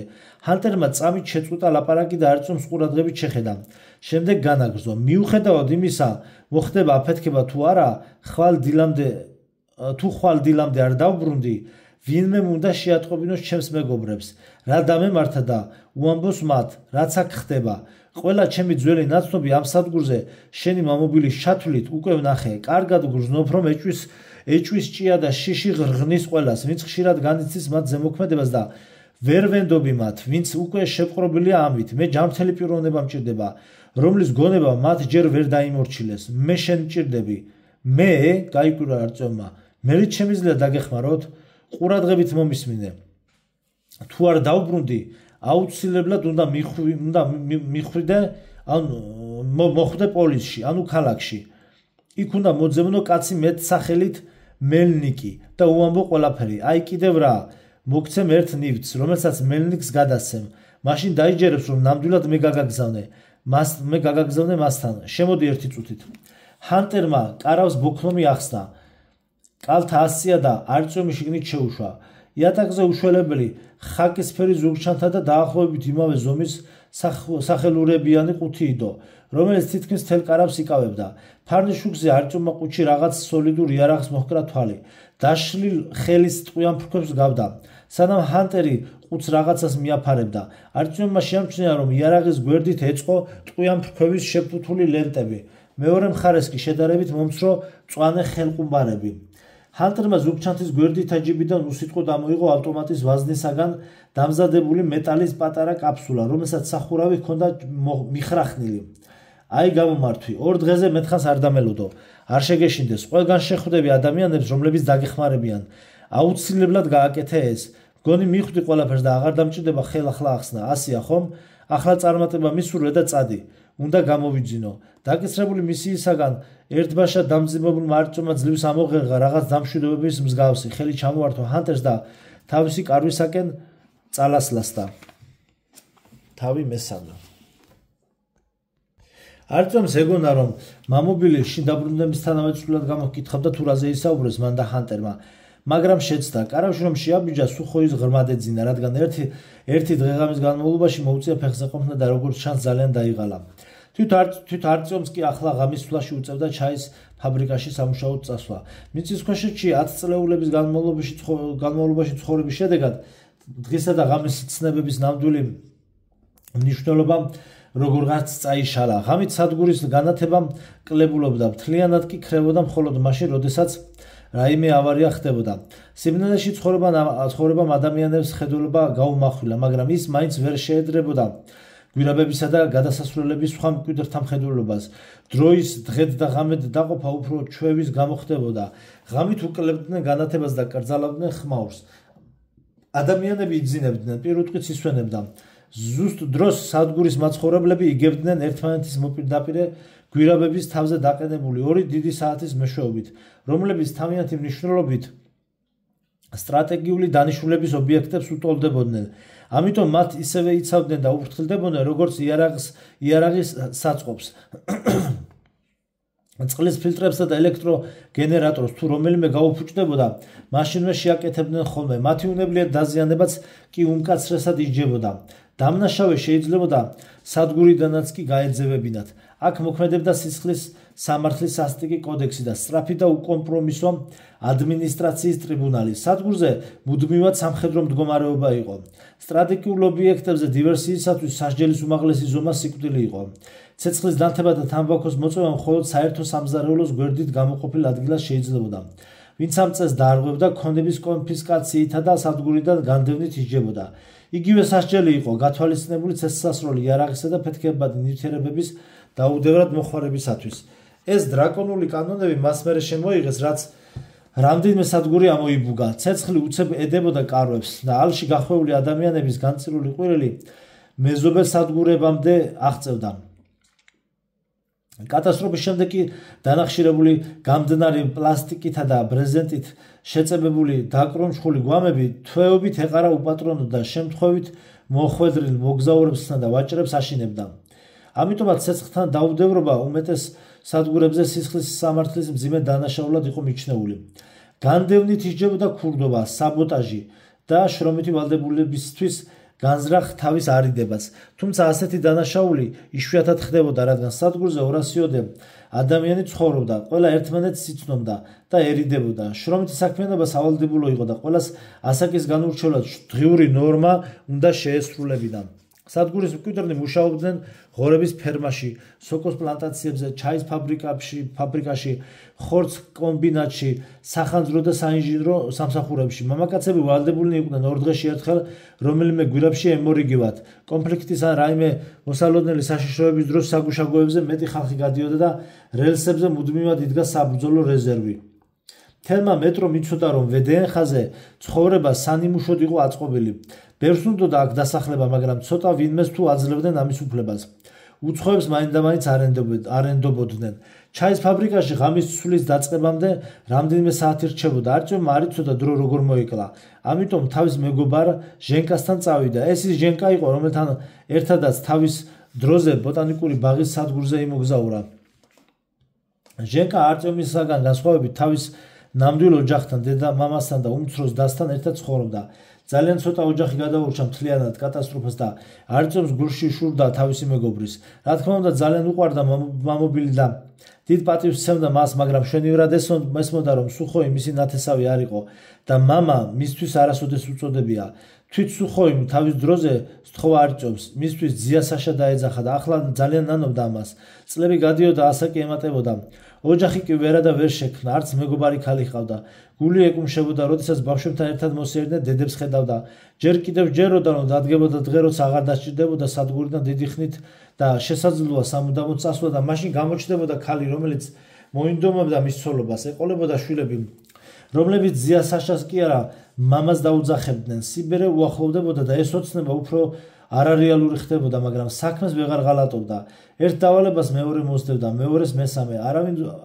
არავინ ეგულებოდა, ვისაც პროფესიულ საიდუმლოს გაანდობდა და თავის შემცვლელად გაზრდიდა, რომ თვითონ უფრო უსაფრთხო საქმისათვის მოეკიდა ხელი. სუხოიმ იცოდა, რომ თავისი ავტორიტეტისა და ხელმძღვანელობასთან კარგი ურთიერთობის წყალობით შეეძლო სადგურზე რაიმე თანამდებობაც დაეკავებინა, მაგრამ ჯერჯერობით ისევ შორეულ გვირაბებში და სადგურებში ღვრიდა უფსა და სისხლს. არწევმა იცოდა, რომ მამობილს იგი ძალიან უყვარდა, მაგრამ სერიოზულ ადამიანად არ მიაჩნდა. ამიტომ არ მიჰყავდა შორეულ ლაშქრობებში. სუხოი ვერ ხვდებოდა, რომ არწევი სწორედ ასეთი უნდობლობის გამო ეძებდა მუდმივად თავგადასავლებს და მიუხედავად იმისა, რომ ყოველ ჯერზე სასტიკად ისჯებოდა, თავისას მაინც არ იშლიდა. მამობილს უნდოდა, რომ მისი შვილობილი ჭკვიანად მოქცეულიყო და მშვიდად ეცხოვრა. ემუშავა პლანტაციაში ან ფერმაში, დაოჯახებულიყო და შვილების აღზრდისათვის მიეძღვნა თავი. თუმცა ავიწყდებოდა, რომ სანამ ასეთ ყოფაზე ოცნებობას დაიწყებდა, თვითონ სწორედ თავგადასავლებით სავსე ცხოვრება გაიარა. ბევრჯერ ჩახედა სიკვდილის თვალებში. არწევი კი ახლა იწყებდა ცხოვრებას. არ იცოდა ენერგიას სად დაეხარჯა და უშფოთველი არსებობა არ იზიდავდა. ვერ წარმოედგინა, როგორ უნდა გაეტარებინა მთელი სიცოცხლე სოკოს დახარისხებასა და ბავშვების საფენების გამოცვლაში და მეხუთასეს იქით არ გაეხედა. სულ უფრო ხშირად ეუფლებოდა სურვილი, რომ სადგურიდან სადღაც გაქცეულიყო. ალბათ სწორედ ეს ამოიკითხა ჰანტერმა მის თვალებში და ამიტომაც სთხოვა ამ ურთულესი დავალების შესრულება.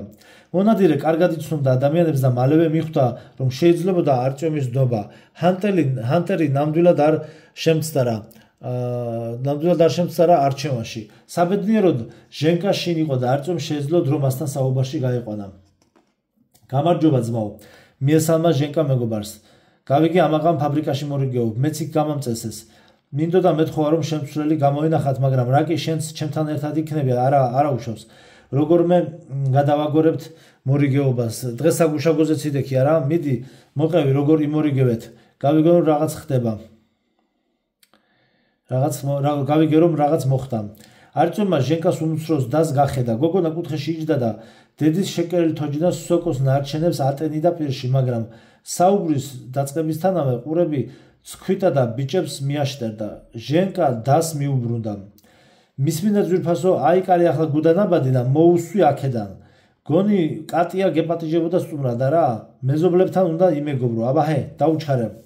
გოგომნამ აღშფოთებისაგან რაღაც დაიწრიპინა, მაგრამ ძმისთვის წინააღმდეგობის გაწევა ვერ გაბედა და გაბრაზებით შეუდგა სათამაშოების შეგროვებას. თან თოჯინაზე იყრიდა ჯავრებს. სულ არ მჭირდება თქვენი მოსმენა, მაინც მიაძახა ჟენკას.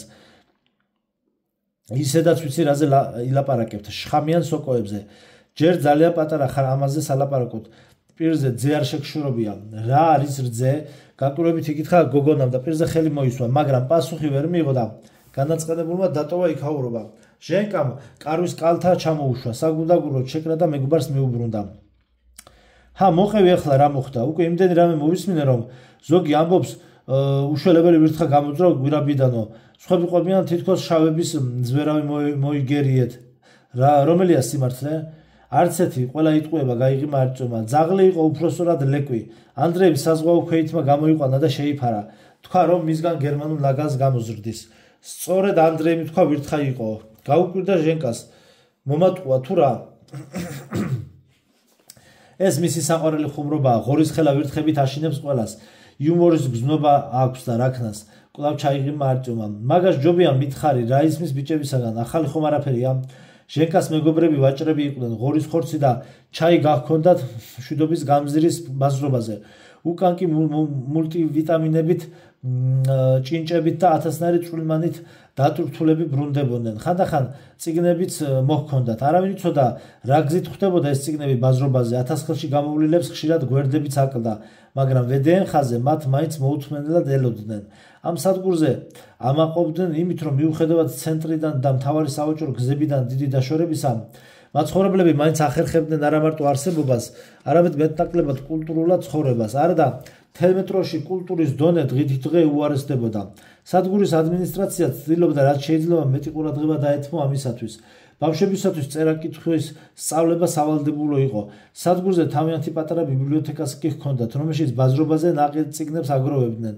სამწუხაროდ ვაჭრებსაც დიდი არჩევანი არ ჰქონდათ ამიტომ დარე ლიტერატურასაც ვლომად ეზიდებოდნენ მაგრამ სადგურის მკვიდრნი ისე უფრთხილდებოდნენ ამ განძს რომ არც ერთი თუნდაც ძალიან ცუდი წიგნიდანაც კი ერთი ფურცელიც არ იყო ამოხეული უფროს თაობას ეს წიგნები წარსულ ბედნიერ ცხოვრებას აგონებდა მშობლები შვილებს გადასცემდნენ თავიანთ შთაბეჭდილებებს და ბევრ რამეს უხსნიდნენ ახალგაზრდებს ხომ წარმოდგენა არ ჰქონდათ იმაზე რაც ამ ლიტერატურაში იყო აღწერილი მეტროში დაბადებულებს არაფერი ენახათ გარდა გვირაბებისა გადასასვლელებისა და დერეფნების დაუსრულებელი ლაბირინთებისა სულ რამდენიმე სადგური იყო სადაც ბეჭდურ სიტყვას ასეთ პატივს სცემდნენ ამიტომ ვედენხას მაცხოვრებლები თავიანთ სამყოფელს კულტურის უკანასკნელ ბასტიონად კულუგუშსკაია რიშსკაიას ხაზის ჩრდილოეთის ფორპოსტად მიიჩნევდნენ არჩევები და ჟენკაც კითხულობდნენ წიგნებს ბაზრობიდან დაბრუნებულ მეგობრებს ჟენკა აუცილებლად გამოართმევდა ყველა წიგნს და ეს ლიტერატურა მხოლოდ მას მერე ხვდებოდა ბიბლიოთეკაში როცა ჟენკა წაიკითხავდა არჩევისათვის კი წიგნები მამუბილს მოჰქონდა თავისი მოგზაურობებიდან კარავში თითქმის ნამდვილი წიგნის თარო ჰქონდა აქ შემოწყობილი დროისაგან გაყვითლებულ ხანდახან ობითა და მღრღნელების კბილებით ცოტათი გაფუჭებულ სისხლით დასრულ ტომებს შორის ისედებიც იყო რომლებიც არწმუნს არც ბიბლიოთეკაში და არც ვინმესთან კარავში ენახა მარკესი კაფკა ბორხესი ვიანი რუსული კლასიკის რამდენიმე ტომი ბიჭებს ამჯერად არაფერი ჩამოუტანია თქვა ჟენკამ ლოხა ამბობს რომ იქ ერთი ბიძა ცოტა ხანში ელოდება წიგნების პარტიას პოლისიდან და შეეპირდა რომ იქიდან გადაუნახავს 2-3 ცალს წიგნებზე არ გეკითხებით თავი გააქნია არწმუნმა რა ამბები ჩამოიტანეს რა ხდება სხვა სადგურებზე განსაკუთრებული არაფერი რა თქმა უნდა რაღაცებს ყვებიან მაგრამ შეიძლება კი ამჭორების დაჯერება ხომ ვიცი მოვაჭრებს ამბების გამუქების გარეშე სიცოცხლე არ შეუძლიათ გონი ახლა სიწყნარია იმ პერიოდთან შედარებით მაინც როდესაც ხანზა წითლებს ევმებოდა ხო გამახსენდა მშვიდობის გამზირზე აკრძალეს შხამიანი სოკოს გაყიდვა ვისაც კი უპოვიან თუ რომ თელ საქონელს ართმევენ სადგურიდან აგდებენ და არასასურველი სტუმრების სიაში შეყავთ მეორე თუ უპოვიან რამდენიმე წლით უკრძალავენ ჰანზის ყველა სადგურზე შესვლას მოვაჭრისათვის კი ეს ნამდვილი სიკვდილია მართლა აკრძალეს თვითონ რატომ ამბობენ გადაწყვეტეს რომ სოკო ნარკოტიკი არახან მოჩვენებებს იწვევსო თურმე ტვის აზიანებს მოკლედ მოსახლეობის ჯანმრთელობაზე ზრუნავენ ხო და საკუთარ ჯანმრთელობაზე იზრუნონ და ჩვენ თავი დაგვანებონ იცი რა ხმას დაუწია ჟენკამ ლოხამ თქვა რომ ჯანმრთელობაზე განგებ ლაპარაკობენ დეზინფორმაციას ავრცელებენ რატომ რაში სჭირდებათ რატომ და ლეოხა ერთხელ მშვიდობის გამზირს გასცდა და სუხარევსკაიამდე მიაღწია. იქ რაღაც ბნელი საქმეების გამო წავიდა და შეხვდა ერთ საინტერესო კაცს, რომელიც თურმე მაგი იყო. ვინ იყო მაგი? არწო სიცილია უტყდა. აფრენს ექშენი ლეოხა მერე და რაო ჯადოსნური ჯოხი არჩუქა თუ შვიდფერა ყვავილი. კრეტინი ხარ, იწყინა ჟენკამ. შენ თუ არასოდეს შეხვედრილ ხარ მაგებს და არაფერი გაგიგონია მათ შესახებ. მაშასადამ ისინი არ არსებობენ, ხომ? ფილის სადგურის მუტანტების არსებობის ხომ გჯერა? ჯერა თუ არ მჯერა, ეგენი ნამდვილად არსებობენ. მამობილმა მითხრა მათ შესახებ. მაგებზე კი ნამდვილად არაფერი გამიგონია. დიდ პატივს ვცემს სუხოის, მაგრამ ალბათ არც მან იცის ყველაფერი. შეიძლება ზოგ რამეს არც გიყვება, რომ არ შეგაშინოს. მოკლედ თუ არ გინდა მოსმენა, მიდი გაიარე. ხო, კარგი მოყევი, მაინც საინტერესოა, მიუხედავად იმისა, რომ ძნელად დასაჯერებელია. ხო და იმ სუხარევსკაიაზე ერთად გაატარეს ღამე კოცონთან. ხომ იცი ამ სადგურზე მუდმივად არავინ ცხოვრობს. მხოლოდ ვაჭრები ათევენ ხოლმე ღამეს. რადგან ჰანზის ხელისუფლება არ რთავს მშვიდობის გამზირზე დარჩენის ნებას. იქ ათასნაირი ხალხი იყრის თავს, შარლატანები, ქურდბაცაცები, სამხრეთისაგან მიმავალი პატიოსანი მოგზაურებიც ჩერდებიან. სუხარევსკაიას იქით გვირაბებში რაღაც სრულიად გაუგებარი ამბები ხდება. თითქოს არავინ ცხოვრობს, არც ვირთხები, არც მუტანტები, მაგრამ იქ მოხვედრილი ბევრი ადამიანი უკვალოდ ქრება. სუხარევსკაიას შემდეგ მოდის სადგური ტურგენევსკაია, რომელიც წითელ ხაზს გადასასვლელით უერთდება. იქიდან ადრე ოხოტნი რიადის სადგურში გადადიოდა. წითლებმა იმას ძველი სახელწოდება კიროვსკაია დაუბრუნეს. ამბობენ, იყო ასეთი კომუნისტი კიროვი. ხო და შეეშინათ ასეთი სადგურის გვერდით ცხოვრება, ამოქოლეს გადასასვლელი და ამის გამო ტურგენევსკაია ახლა უკაცრიელია. ასე რომ სუხარევსკაიადან ადამიანების უახლოეს საცხოვრისამდე დიდი გზაა, საკმაოდ გრძელი გვირაბი. აი სწორედ ამ გვირაბში ქრებიან.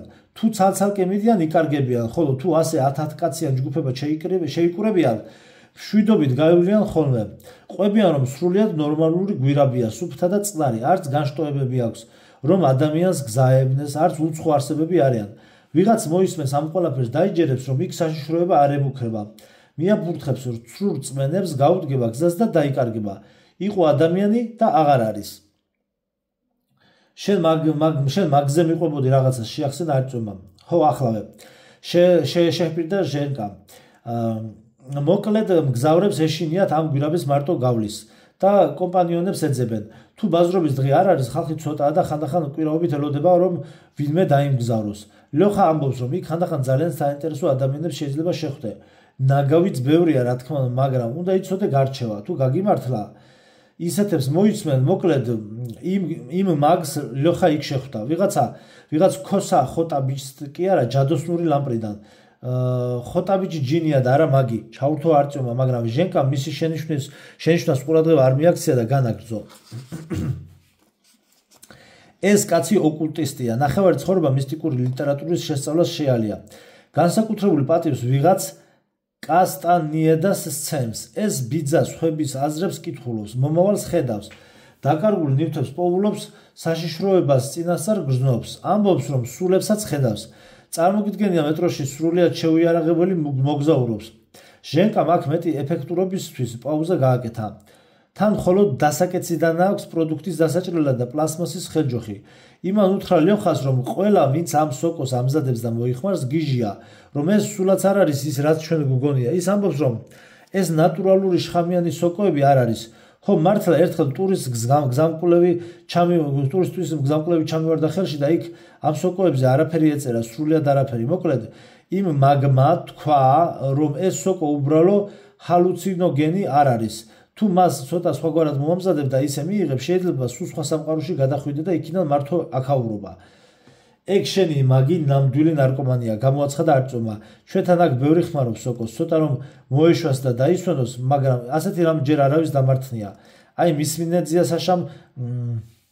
მისმინა საშამ ერთხელ მიამბო, რომ რომელიღაცა სადგურზე ვიღაც მოხუცი აეკიდა ლაქლაქით, ძალიან ძლიერი ექსტრასენსი ვარ და ვებრძვი სხვა ოღონდ ბოროტ ექსტრასენსებსა და უცხო პლანეტელებსო. უმტკიცებდა, რომ ბოროტმა ძალებმა თითქმის უკვე დაამარცხეს და შესაძლოა ვეღარ გაუძლოს მათ შემოტევას. ის სადგური სუხარევსკაიასავით სატრანზიტო პუნქტია. მგზავრები სხედან ბაქანზე კოცონებთან და რომ გამოიწვიონ და მერე ისევ გზას გაუდგნენ. ვიღაც სამმა კაცმა ჩაუარა მათ და ეს მოხუცი ამბობს, ხედავ იმას, შუაში რომ მოდისო. ერთ-ერთი მთავარი ბოროტი ექსტრასენსია, დანარჩენები კი უცხოპლანეტელები. ისინი ამ ექსტრასენსს ეხმარებიან, მათი მთლად უფროსი მეტროს სიღრმეში ცხოვრობს. ეს სამეული ახლა მომიახლოვდება, რადგან ჩემთან შენ ხარ. ამათ არ უნდათ რომ უბრალო ხალხმა იცოდეს ჩვენი ბრძოლის შესახებ, მაგრამ ამ წუთშიც ენერგეტიკულად მიტევენ. მე კი ფარს ვახვედრებ. ხო, შენ იცი ჩემს მამობილს კი იმ წუთას სულ არ ეცოდინებოდა. ხო, შენ იცი ჩემს მამობილს კი იმ წუთას სულ არ ეცინებოდა. წარმოიდგინე სრულიად მივარდნილი ადგილი ეშმაკმა იცის რა შეიძლება მოხდეს იქ. თავს ირწმუნებდა რომ მისი მოსაუბრე ფსიქიკურად შეშლილი იყო და მაინც რაღაც მომენტში მოეჩვენა. თითქოს იმ სამმა სხვანაირად შეხედა და შუაში მყოფს კი თვალები უცნაურად უბრწყინავდა. რაღაც სისულელია თქვა არც თუ ძალიან დარწმუნებით ჟენკამ. შეიძლება, მაგრამ ხო იცი შორეულ სადგურებზე ყველაფრისათვის მზად უნდა იყო. ამასობაში ეს მოხუცი ეუბნება რომ მალე ბოლო ბრძოლა უნდა გამართოს ამ ბოროტ ძალებთან და თუ წააგებს ყველაფერი დაიღუპება. ადრე ბევრი კეთილი ექსტრასენსი იყო და ბრძოლას თანაბარ პირობებში მიდიოდა, მაგრამ მერე ბოროტებმა ძლეს და თვითონ ერთ-ერთი ბოლო კეთილი ექსტრასენსია თუ უკვე ერთადერთი არა, ხოლო თუ ისიც დაიღუპება და ბოროტები გაიმარჯვებენ, ყველაფერი დამთავრდებაო. ჩვენთან გონი ისედაც ყველაფერი დამთავრებულია, შენიშნა ჟენკამ. ეთყობა ჯერ კიდევ შეიძლება რაღაცაზე ვიფიქროთ, უპასუხა არჭომა. ხო და ბოლოს ეს მოხუცი ეუბნება სულხოის, შვილო, რამე მაჭამე, მშიერი ვარ და ძალა სულ აღარ მაქვს. უკანასკნელი ბრძოლა კი ახლოვდება და ჩემს გამარჯვებაზე ყველა ჩვენგანის მომავალია დამოკიდებული, სხვათა შორის შენიც. ახლა ხომ გესმის იმ მოხუცს შიოდა და ეს ყველაფერი ამიტომ მოიგონა რომ გონია რომ შენი მაგიც ასეთივე გიჟი და აფერისტია. ისიც შეიშალა, მაგრამ რაღაც სხვა მიზეზით. არა, ნამდვილი სულელი ხარ. ბოლომდეც კი არ მომისმინე. მერე ვინ გითხრა რომ ის მოხუცი იტყუებოდა, მართლა რა ერქვა? მამობილს არ უთქვამ შენთვის? მითხრა ოღონ აღარ მახსოვს, რაღაც სასაცილო სახელი აქვს. ჩუზე იწყება. ამ ბომჟებს ხშირად სულელური მეცახელები აქვთ. შენს მაგს რაღა ჰქვია? ლოხას უთხრა რომ ახლა კარლოს ეძახიან, იმიტომ რომ მას ძალიან ჰგავს. გაუგებარია რას გულისხმობდა, მაგრამ ზუსტად ასე უთხრა. მერე კი თურმე დააყოლა უმჯობესია ხვალ ჩრდილოეთის გვირაბში არავინ შევიდოსო. ლიოხა ზუსტად იმ დღეს აპირებდა დაბრუნებას, მაგრამ დაუჯერა ამ კაცს და თავი შეიკავა. სწორადაც მოიქცა სუხარევსკაიასა და მშვიდობის გამზირის შორის ვიღაცები თავს დაესხნენ ქარავანს. არადა ეს გვირაბი ყოველთვის უსაფრთხოდ ითვლებოდა. ბევრი ვაჭარი დაიღუპა, დანარჩენებმა ძლივს დააღწიეს თავი და აი ასე. არწომი ჩაფიქრდა და ერთხანს ჩუმად იყო. ისე კაცმა რომ თქვას დაიწყო ბოლოს. ზუსტად არავინ არაფერი იცის. ყველაფერი შეიძლება მოხდეს. მამობილი მიყვებოდა რომ შორეულ სადგურებზე ხალხი გაველურდა. იქაური მაცხოვრებლები პირველ ყოფილ ადამიანებს დაემსგავსდნენ და საერთოდ დაივიწყეს რომ მოაზროვნე არსებები არიან. იქ ისეთი უცნაური ამბები ხდება რომ ლოგიკურად მათი ახსნა შეუძლებელია. თუმცა არ დაუკონკრეტებია მაინც რა ხდება ამისთანა. სიმართლე გითხრა, მე კი არ მიყვებოდა ამას სხვას. მე შემთხვევით გავიგონე, დიახაც ხომ გეუბნები, აქ ზოგჯერ ისეთ რამეებს ყვებიან რომ ნორმალური ადამიანი არ დაიჯერებს. აი ლოხა ამას წინათ კიდევ ერთ ისტორიას მომიყვა, გაინტერესებს? თვითონ მას ბაზრობაზე სერპუხოვსკაიას ხაზიდან მოსულმა ერთმა კაცმა გაადო მოჩვენებების გჯერა? არ ვიცი, შენ რომ დაგელაპარაკები ხოლმე თითქმის ვიჯერებ, მერე მარტო რომ დავრჩები ან ნორმალურ ხალხთან ვისაუბრებ, ხვდები რომ დასაჯერებელი არ არის. უთხრა აწმა მეგობარს ღიმილით. ნუ მასხარაობ, სერიოზულად მითხარი. სერიოზულად თუ ვილაპარაკებთ, რაღაცეები წამიკითხავს ამის შესახებ. ძიასაშასაც აქვს ზოგი რამ მოყოლილი, მაგრამ მართალი გითხრა მაინც და მაინც ამჯერა. იცი რა ჟენკა, არ მესმის შენი. ჩვენ სადგურზე ისედაც რაღაც კოშმარი ტრიალებს, ეს შავები და ყველაფერი. ასეთი რამ არსად არ ხდება. ცენტრალურ სადგურებზე ბავშვებს ალბათ ზღაპარებით უყვებიან, რა საშინლად ცხოვრობთ აქ და ერთმანეთს ეკითხებიან სჯერათ თუ არა შავების არსებობის. შენ კი ეს გეცოტავება, რატომ ცდილობ სულ თავი კიდევ რამით დაიშინო? მე კიდევ შენი ვერ გამიგია, თუ არ გაინტერესებს არაფერი ამ იმის გარდა, რასაც საკუთარი თვალით ხედავ, ან საკუთარი ხელებით ეხები, თუ მართლა ფიქრობ, რომ მთელი სამყარო შედგება მხოლოდ იმისგან, შენ რომ ხედავ და გესმის, თხუნელა ბრმა და ვერაფერს ხედავს, მაგრამ ნიშნავს კი ეს იმას, რომ სამყარო, რომელსაც ის ვერ ხედავს, არ არსებობს, აი სწორედ ამ თხუნელას მაგონებ. კარგი, რაღაც ისტორიის მოყოლა გინდოდა ვიღაც კაცზე სერპუხოვსკაიას ხაზიდან. ის კაცი ლოხამ გაიცნო ბაზრობაზე. საერთოდ სერპუხოვსკაიადან კი არა, წრიული ხაზიდანაა. ჰანზის მოქალაქეა, მაგრამ დობრინინსკაიაზე ცხოვრობს. აქ კი გადასასვლელია სერპუხოვსკაიაზე. არ ვიცი გითხრა თუ არა შენმა მამობილმა, რომ ამ ხაზზე წრიulis შემდეგ სიცოცხლე არ არის. შემდეგ სადგურამდე ტულსკაიამდე ჰანზის პატრულები დგანან. ამით თავს იზღვევენ, რადგან არ იციან რა შეიძლება იქიდან გამოჩნდეს. ამიტომაც შექმნეს ბუფერული ზონა. ტულსკაიას იქით კი არავინ მიდის, ყველა სადგური დანგრეული და ცარიელია. იქ ცხოვრება შეუძლებელია, ვირთხები და სხვა ცოცხალი არსებებიც კი არ ეტანებიან იქაურობას. იმ ტიპს ყავდა ნაცნობი მაწანწალა, რომელმაც ერთხელ გაბედა ტულსკაიას იქით წასვლა. არ ვიცი იქ რას ეძებდა, მაგრამ მერე უყვებოდა იმ ლოხას ნაცნობს, რომ არც ისე მარტივად არის იქ საქმე. მისი სიტყვებით იქ რაღაც წარმოუდგენელი ხდება. შემთხვევითი როდია, რომ ჰანზას არც უცდია ამ ადგილების კოლონიზაცია და თუნდაც პლანტაციებად ან საქონლის სადგომებად გამოყენება. ჟენკა გაჩუმდა. არც რომ შეხედა და დარწმუნდა, რომ მას გადაავიწყდა თავისი ჯანსაღი ცინიზმი და გაფაციცებით უსმენდა, სანამ გააგრძელებდა ცოტა უკმინა. ალბათ არ გაინტერესებს ამ ზღაპრების მოსმენა. ჩაი ხომ არ გინდა? არა, დროს ჩაია, მართლა საინტერესოა, რატომ არ მიიტაცა ეს ტერიტორია ჰანზამ. მამობილმა მითხრა, რომ იქ მოსახლეობის ტევა არ არის. საარსებო ფართი არ ყოფნით. ფული თავზე საყრელად აქვთ, მაშ რატომ უშვებენ ხელიდან ასე ჩანს? ძალიან უცნაურია. მაშ მაინც დაინტერესდი. ეს მოხეტიალე მაწანწალა საკმაოდ შორს წავიდა. ყვებოდა, რომ გზაზე არსად არავინ და არაფერი შეხვედრია. ვირთხებიც კი მხოლოდ წყალი წვეთავდა. ჩაბნელებულ სადგურებს არ ეტყობოდათ, რომ იქ ოდესმე მიმეს ეცხოვრა, მაგრამ ჰაილში სულ რაღაც საშიშროების სუნი ტრიალებდა. მაწანწალა სწრაფად მიდიოდა, ნახევარ დღეში 4 სადგური გაიარა. ეთყობა მშიშარა ადამიანი არ არის. რამ წაიყვანა მარტო ამ სიშორეზე? მივიდა სევასტოპოლსკაიამდე, სადაც გადასასვლელია კახოვსკაიაზე. შენ იცი ის ხაზი, სულ 3 სადგურია იქ. ხაზი კი არა, ბრმანაწლავის წანაზარდია.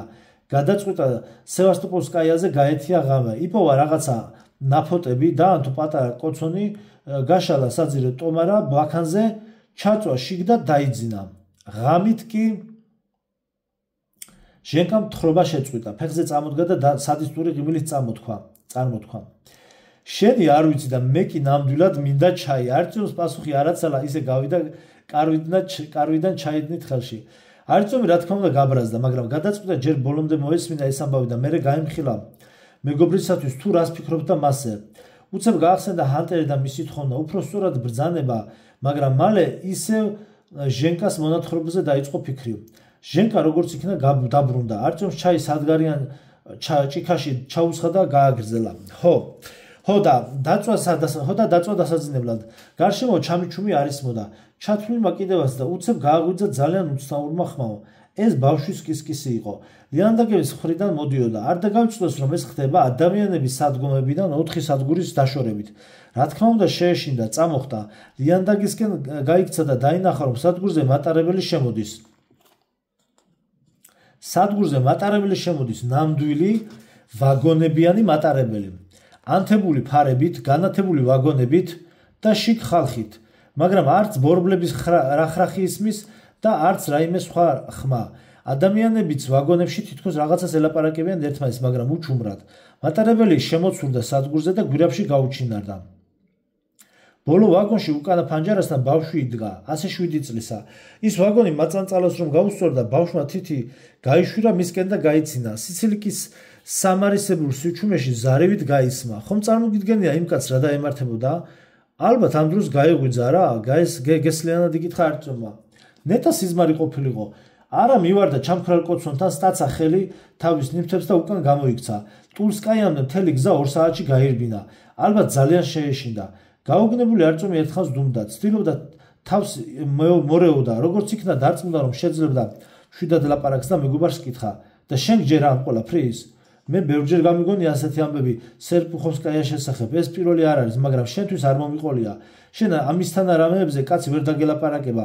იმ წუთას ქილიქს იწყებ. კარგი, უკვე სამუშაოზე წასვლის დროა. თუ გინდა იქ გავაგრძელოთ. არტემი უხალისოდ წამოდგა და თავისი კარვისკენ წავიდა, რომ სამუშაოზე წასახემსებლად რაიმე გაემზადებინა. მამაბილს ისევ ეძინა, სადგურზე სრული სიჩუმეს უფევდა. ფაბრიკაში ღამის ცვლის დაწყებამდე სულ ცოტა დრო იყო დარჩენილი. არტემმა ფეხს აუჩქარა. სტუმრებისათვის განკუთვნილ კალავს რომ ჩაუარა, დაინახა რომ იგი ცარიელი იყო. ჰანტერი უკვე წასულიყო.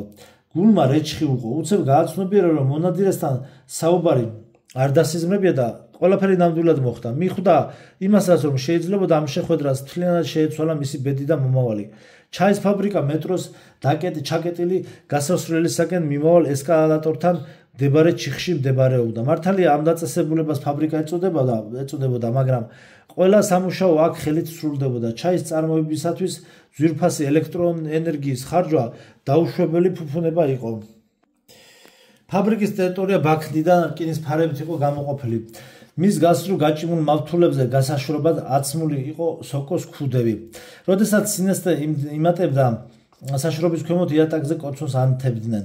აქვე იდგა რამდენიმე მაგიდა, რომელზეც გამშრალ სოკოს ჯერ ჭრიდნენ და შემდეგ ფხვნიდნენ. გამზადებული ჩაის ქაღალდის ან პოლიეთილენის პარკებში ყრიდნენ და რაღაც ექსტრაქტებსა და ფხვნილებს უმატებდნენ. ამ დანამატების შემადგენლობა გასაიდუმლოებული იყო. მხოლოდ ფაბრიკის დირექტორმა იცოდა. შრომის პროცესი მარტივი და მოსაწყენი იყო. 8 საათიანი ცვლა უსაშველოდ იწერებოდა ხოლმე. ამიტომ მომუშავენი საუბრით ირთობდნენ თავს. ამჯერად არტემის ცვლაში აღმოჩნდა ის თმაბურძგლული კირილი, რომელთან ერთადაც მას საგუშაგოზე იმორიგევა. ჟენკას დანახვა კირილს აშკარად გაუხარდა. დაუყოვნებლივ გაუვა არტემის მეგობარს საუბარი. შუა გზიდან გააგრძელა რაღაც ამბის მოყოლა. ალბათ წინა მორიგეობის დროს დაიწყო და ვერ დაამთავრა, რადგან დასაწყისი არ იცოდა. არტემს თხრობისთვის ყური არ მიუგდია და ფიქრს მიეცა. ჟენკას მოყოლილი ამბავი თითქმის გადაავიწყდა და ისევ ჰანტერთან საუბარი დაუდგა თვალწინ. არტემს ვერ მოეფიქრებინა რა უნდა ექნა. ჰანტერმა ძალიან სერიოზული დავალება მისცა. ადვილი შესაძლებელი იყო რომ მონადირეს თავისი ჩანაფიქრი მტრის ბუნაგში შეღწევა ვერ განეხორციელებინა, რაც მან გაიგო შავების შესახებ. ის ვედეენხას ყველა მაცხოვრებელმა იცოდა, მაგრამ ვერავინ ბედავდა ასეთი ნაბიჯის გადადგმას. ისიც კი უცნობი იყო, რა ნამდვილად ბოტანიკური ბაღიდან შემოდიოდნენ შავები მეტროში თუ სხვა მხრიდან. ეთყობა საშიშროება იმდენად დიდი იყო, რომ დაყოვნება აღარ შეიძლებოდა. შესაძლოა ჰანტერმა იცოდა კიდეც რაღაც, რაც არც სუხოისათვის და არც არტემისათვის არ გაუმხელია. ჩანს იგი კარგად ხვდებოდა თუ რაოდენ სარისკო საქმეზე მიდიოდა, ამიტომ უშვებდა იმასაც, რომ შეიძლებოდა ცოცხალი აღარ დაბრუნებულიყო. თუ ჰანტერი დროზე არ დაბრუნდა, მაშინ არტემს მისი დავალების შესრულება მოუწევს. მაგრამ როგორ შეძლებს ყველაფრის მიტოვებას და სადგურიდან შეუმჩნევლად წასვლას, როგორ მოახერხებს მარტო ლეგენდარულ პოლისამდე მიღწევას, არტემი უკვე ნანობდა, რომ ამ ძლიერი კაცის ნებას დაჰყვა. საიდუმლო გაუმხილა და ასეთი საშიში დავალების შესრულება შეპირდა. ჰეი არტემ, რას გაჩუმებულ ხარ? დაგეძინა? ჩასძახა ყურში ჟენკამ. ვერ გაიგონა კირილმა რა თქვა. ხვალ საღამოს რიჟსკაიაზე ჩვენგან ქარავანი მიდის. ამბობენ, რომ ჩვენმა ადმინისტრაციამ გადაწყვიტა მათთან გაერთიანება და ახლა ჰუმანიტარული დახმარება უნდა გავუგზავნოთ. გონი იქ კაბელების საწყობი აღმოაჩინეს. შეიძლება ტელეფონიც კი გავიყვანოთ სადგურებს შორის. ან ტელეგრაფი მაინც. კირილი ამბობს, ვინც ხვალ არ მუშაობს, შეუძლია ჩაეწეროსო. გინდა წამოსვლა? არტემმა გაიფიქრა, რომ თვით განგება აძლევდა შანსს შეესრულებინა ჰანტერის დავალება. თუ ეს საჭირო გახდებოდა და თანხმობის ნიშნად თავი დააქნია. რა კარგია, გაუხარდა ჟენკას. მას ერთად წავალთ. კირილ, ორივე ჩაგვწერეთ. დილით რომელ საათზე გავდივართ? 9-ზე? სვლის დამთავრებამდე არტემს ხმა აღარ გაუღია. მძიმე ფიქრებში იყო. ჟენკას აშკარად წყინდა მეგობრის უყურადღებობა, მაგრამ რას იზამდა? არტემი მექანიკურად მუშაობდა. თვალწინ ჰანტერის მშვიდი სახე ედგა. ისევ და ისევ ახსენდებოდა მასთან საუბარი, მისი სიტყვები, რომ შეიძლება ვეღარ დაბრუნდეს და სულ უფრო მძაფრად ეუფლებოდა მოახლოებული საფრთხის განცდა. მუშაობა რომ დაამთავრა, არტემში დაბრუნდა. სუხოი უკვე წასულიყო. ახალგაზრდა კაცი საწულზე დაეშვა, თავი ბალიში ჩარგო და მაშინვე ჩაეძინა. ეს იზმა თითქოს სუხარევსკაიაზე იმყოფებოდა ჟენკასთან ერთად. კოცონთან ისხდნენ და უცნაური ესპანური სახელის მქონე მაგს ესაუბრებოდნენ. კარლოსი ასწავლიდა მათ თუ როგორ უნდა შეემზადებინათ შხამიანი სოკოები და ეუბნებოდა, რომ ვედეენ ხაზზე ამას არასწორად აკეთებდნენ, რადგან ეს სოკოები სინამდვილეში გონიერი არსებების ახალი სახეობა იყო და დროთა განმავლობაში ადამიანთა მოდგმას ჩაანაცვლებდნენ. იგი უხსნიდა მათ, რომ სოკოები დიდი ერთიანი სამყაროს ნაწილები იყვნენ და უხილავი ნეირონებით უკავშირდებოდნენ მშობელ გარემოს, რომ ის, ვინც ამ შხამიან სოკოებს ჭამს, ფსიქოტროპულ ნივთიერებას კი არ მოიხმარს, არამედ ამყარებს კონტაქტს ამ ახალ გონიერ არსებებთან. ამიტომ ის ამას სწორად მოამზადებს და უმეგობრდება მათ და ისინიც ყველაფერში დაეხმარებიან. უცებ საიდანღაც გამოჩნდა სუხოი. არტიომს თითი დაუქნია და დაუწყო მტკიცება, რომ შხამიანი სოკოს ჭამა არ შეიძლება, რადგან მისგან ტვინში ჭიები ჩნდება. აშინ არტიომმა გადაწყვიტა შეემოწმებინა თუ ვინ იყო მართალი. ადგა უთხრა ყველას, რომ უნდა გაისეინოს. შეუმჩნევლად ზურგიდან მიუახლოვდა მაგს და დაინახა, რომ მას კეფა არ ჰქონდა. გაშიშვლებული ტვინი კი ჭიებით ჰქონდა სავსე. ჭიები ფუთფუთებდნენ და სულ ახალი ხვრელები გაჰყავდათ მაგის ტვინში. ის კი განაგრძობდა ლაპარაკს და თითქოს ვერც გრძნობდა ამას. შეშინებულმა არტიომმა გაქცევა გადაწყვიტა და მეგობარ სახელოზე მოკაჩა. უნდოდა ჩქარა ამდგარიყო ფეხზე და წახვალოდა, მაგრამ ჟენკა ყურადღებას არ აქცევდა. მას და ეხვეწებოდა მაგს, თხრობა გაეგრძელებინა. არტიომი ხედავდა, რომ ჭიები კარლოსის თავიდან ძირს ჩამოვიდნენ, ჟენკას ზურგზე აცოთდნენ და მის ყურებში შეძრომას ცდილობდნენ. არტიომს შეეშინა, რომ ჭიები მალე მასაც დაეხვეოდნენ. ლიანდაგზე ჩახტა და გვირაბში სირბილით შევიდა. უცებ გაახსენდა, რომ ამ გვირაბში მარტო შესვლა არ შეიძლებოდა და მოინდომა უკან დაბრუნება, მაგრამ რატომ ხაც გზა გაუგრძელდა, გვირაბს კი ბოლო აღარ უჩანდა. უცებ ირგვლივ ყველაფერი განათდა და უკნიდან გამაყურებელი ხმაური მოისმა. არტიომმა მოიხედა და დაინახა, რომ გაფაფარებანთებული მატარებელი საზარელის ისწრაფით უახლოვდებოდა. არტიომს გაქცევა მოუნდა, მაგრამ მუხლები მოიკვეთა და წინ ნაბიჯიც ვეღარ წადგა.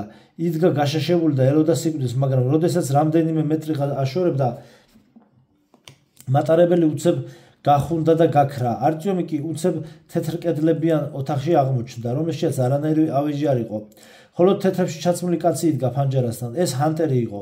რატომღაც თავჩაქინდრული იდგა და იატაკს დაჟინებით დაჰყურებდა. მერე თავი ასწია და არტიომს შეხედა.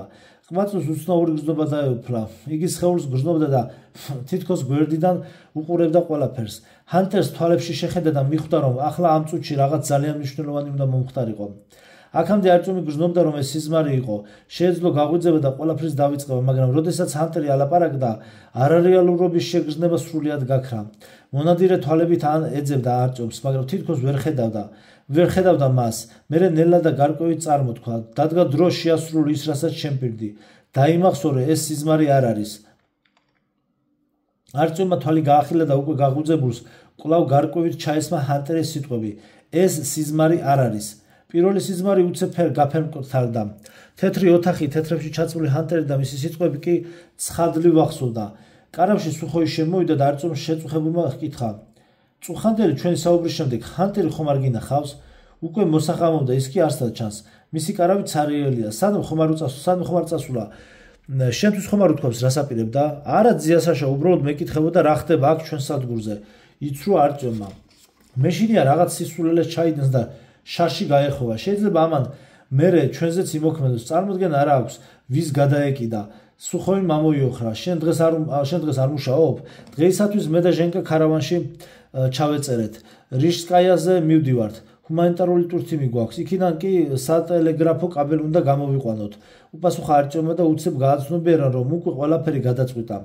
ამას რომ მიხვდა, თითქოს დიდი ტვირთისაგან გათავისუფლდა. ამასთან გულში რაღაც სიცარიელე იგრძნო. ქარავანში ჯობდა შინ დარჩენილიყავი რა, რას დახეტიალობ უგზო უკლოდ, მაგრამ შენ გაიგონებ რამეს? კაცმა რომ თქვას, მეც კი წამოვიდოდი თქვენთან ერთად, სწორედ რიშსკაიაზე მაქვს საქმე, მაგრამ დღეს თავს ვერ ვგრძნობ კარგად, სხვა დროს იყოს. რომელ საათზე გადიხართ? 9-ზე? ჯერ არ გემშვიდობები, მერეც მოვასწრებთ. მიდი მოემზადე, არ დაგაგვიანდეს. სუხოი ისევ გავიდა. არტიომმა კი ზურგჩანთა გადმოიღო და დაიწყო შიგ იმ ნივთების ჩაყრა, რაც მისი აზრით გამოადგებოდა. პატარა ფარანი, ბატარეები, ცოტა სოკო, ერთი პაკეტი ჩაი, ღორის ხორცის ძეხვი, ოდესღაც მოპარული ავტომატის სავსე ჭიდი. მეტროს სქემა. იცოდა რომ პასპორტი აუცილებლად უნდა წაიღო. რიჟსკაიაზე რა თქმა უნდა არ დასჭირდებოდა, მაგრამ იმის იქით ნებისმიერი სუვერენული სადგურის პატრულს შეეძლო მისი უკან დაბრუნება ან სულაც ლიკვიდაცია. თუ საბუთს არ წარუდგენდა, კიდევ ერთხელ მოისინჯა ჯიბე, სადაც ჰანტერის მოცემული კაფსულა ედო ზურგჩანთა მოიგდო. კარავს თვალი მოვალო და გარეთ გავიდა. ქარავნის თანმხლები ჯგუფი სამხრეთის გვირაბის წინ მდებარე ბაქანზე იკრიბებოდა. ლიანდაგზე უკვე იდგა ხორცით, სოკოთი და ჩაის პაკეტებით დატვირთული დრეზინა. იქვე იდო ადგილობრივი კონსტრუქტორების მიერ აწყობილი უცნაური ხელსაწყო, ალბათ ტელეგრაფის აპარატი. ჟენკასა და არწომის გარდა ექსპედიციაში კიდევ ორი კაცი მიდიოდა. ერთი მათსავით მოხალისე იყო, მეორე კი ადმინისტრაციის წარმომადგენელი. მას რიჟსკაიას ხელმძღვანელობასთან მოლაპარაკება ევალებოდა.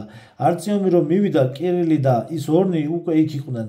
გამგზავრების მოლოდინში დომინოს თამაშობდნენ, ხოლო ჟენკა აკლდათ. კედელზე მიეყუდებინათ ავტომატები, სათადარიგო მჭიდებით. როგორც იქნა, ჟენკაც გამოჩნდა, იმიტომ შეაგვიანდა, რომ გამგზავრებამდე უმცროსი და ასაუზმა, მერე მეზობლებთან გაიყვანა და მათ ჩააბარა მშობლების სამსახურიდან დაბრუნებამდე. უცებ არწომს გაახსენდა, რომ მამობილს არ დამშვიდობებია. თანამგზავრებს ბოდიში მოუხადა, ზურგჩანთა დააგდო და საკუთარი კარვისკენ გაიქცა, მაგრამ სუხოი შინ არ დაუხვდა. არწომი ადმინისტრაციის ოთახისაკენ გაიქცა და შორიდანვე დაინახა მამობილი, რომელიც სადგურის მორიგეს ესაუბრებოდა. არწომმა კარზე დააკაკუნა და ჩუმად ჩაახველა. გამარჯობა ალექსანდრ ნიკოლაევიჩ, შეიძლება ძია საშას ერთი წუთით დაველაპარაკო? რა თქმა უნდა, არწომ, შემოდი, ჩაი გინდა? ღიმილით შეეგება ყვაწვის ჭარმაგი კაცი. უკვე გადიხართ, არწომ, სუხოი წამოდგა. როდის დაბრუნდებით? ზუსტად არ ვიცი, ჩაილაპარაკა არწომმა, როგორც მოგვიხერხდება. არწომმა იცოდა, რომ შესაძლოა ვეღარასოდეს ენახა მამობილი და ძალიან არ უნდოდა ტყუილი ეთქვა იმ ერთადერთი ადამიანისათვის, რომელსაც იგი გულწრფელად უყვარდა. ყმაწვილს უცებ თვალები აუწყლიან და ნაბიჯი წინ და წადგა და მამობილს გადაეხვია. სუხოის ცოტა გაუკვირდა არწომის ასეთი გულის აჩუყება. რა იყო ჩემო ბიჭო, ალბათ ხვალ უკვე დაბრუნდებით, ხომ? ხვალ საღამოს თუ ყველაფერი ისე წავიდა, როგორც დავგეგმეთ, დაუდასტურა ალექსანდრ ნიკოლაევიჩმა. კარგად იყავით ძია საშა, სულ კეთილგზაზე იარე. დახლიჩელი ხმით უთხრა არწომა და სწრაფად გავიდა გარეთ. სუხოიმ გაკვირვებით გააყოლა თვალი. რა დაემართ ამ ბიჭს? პირველად ხო არ მიდის რიჟსკაიაზე? არა უშავს საშა, ცოტაც და დაკაცდება შენი ბიჭი. მერე მოგენატრება ეს დღები და სინანულით გაიხსენებ, როგორ გემშვიდობებოდა თვალცრემლიანი. ორი სადგურის იქით რომ მიდიოდა. რას მეუბნებოდი, რას ფიქრობენ ალექსეევკაიაზე, გვირაბების პატრულირების თაობაზე, ჩვენ ეს ძალიან დაგვეხმარებოდა. არწომი სირბილით დაბრუნდა თანამგზავრებთან. ჯგუფის ხელმძღვანელმა ყველას ხელწერილი გადასცა ავტომატი და დააყოლა. მოდით ბიჭებო, ჩამოვსვდეთ გამგზავრების წინ. თქვა და პირველი დაჯდა გაპრიალებულ სკამზე, რომელიც უხსოვარი დროიდან იდგა ამ დერეფანში. დანარჩენებმაც მას მიიბაძეს. აბა ღმერთი ჩვენსკენ, მეთაური წამოდგა, მძიმედ ჩახტა ლიანდაგზე და დრეზდენის წინ თავისი კუთვნილი ადგილი დაიკავა. არწომსა და ჟენკას როგორც ყველაზე ახალგაზრდებს დრეზდენის მართვა დაევალათ. კირილი და უცნობი მოხალისე უკან მოთავსდნენ. წავედით, გასცა ბრძანება მეთაურმა. არწომი და ჟენკა ბერკეტებს დასწვდნენ. კირილმა უკნიდან უბიძგა დრეზინას. დრეზინა ადგილიდან დაიძრა და ნელა გაგორდა წინ. მალე პატარა რაზმი სამხრეთის გვირაბში შევიდა.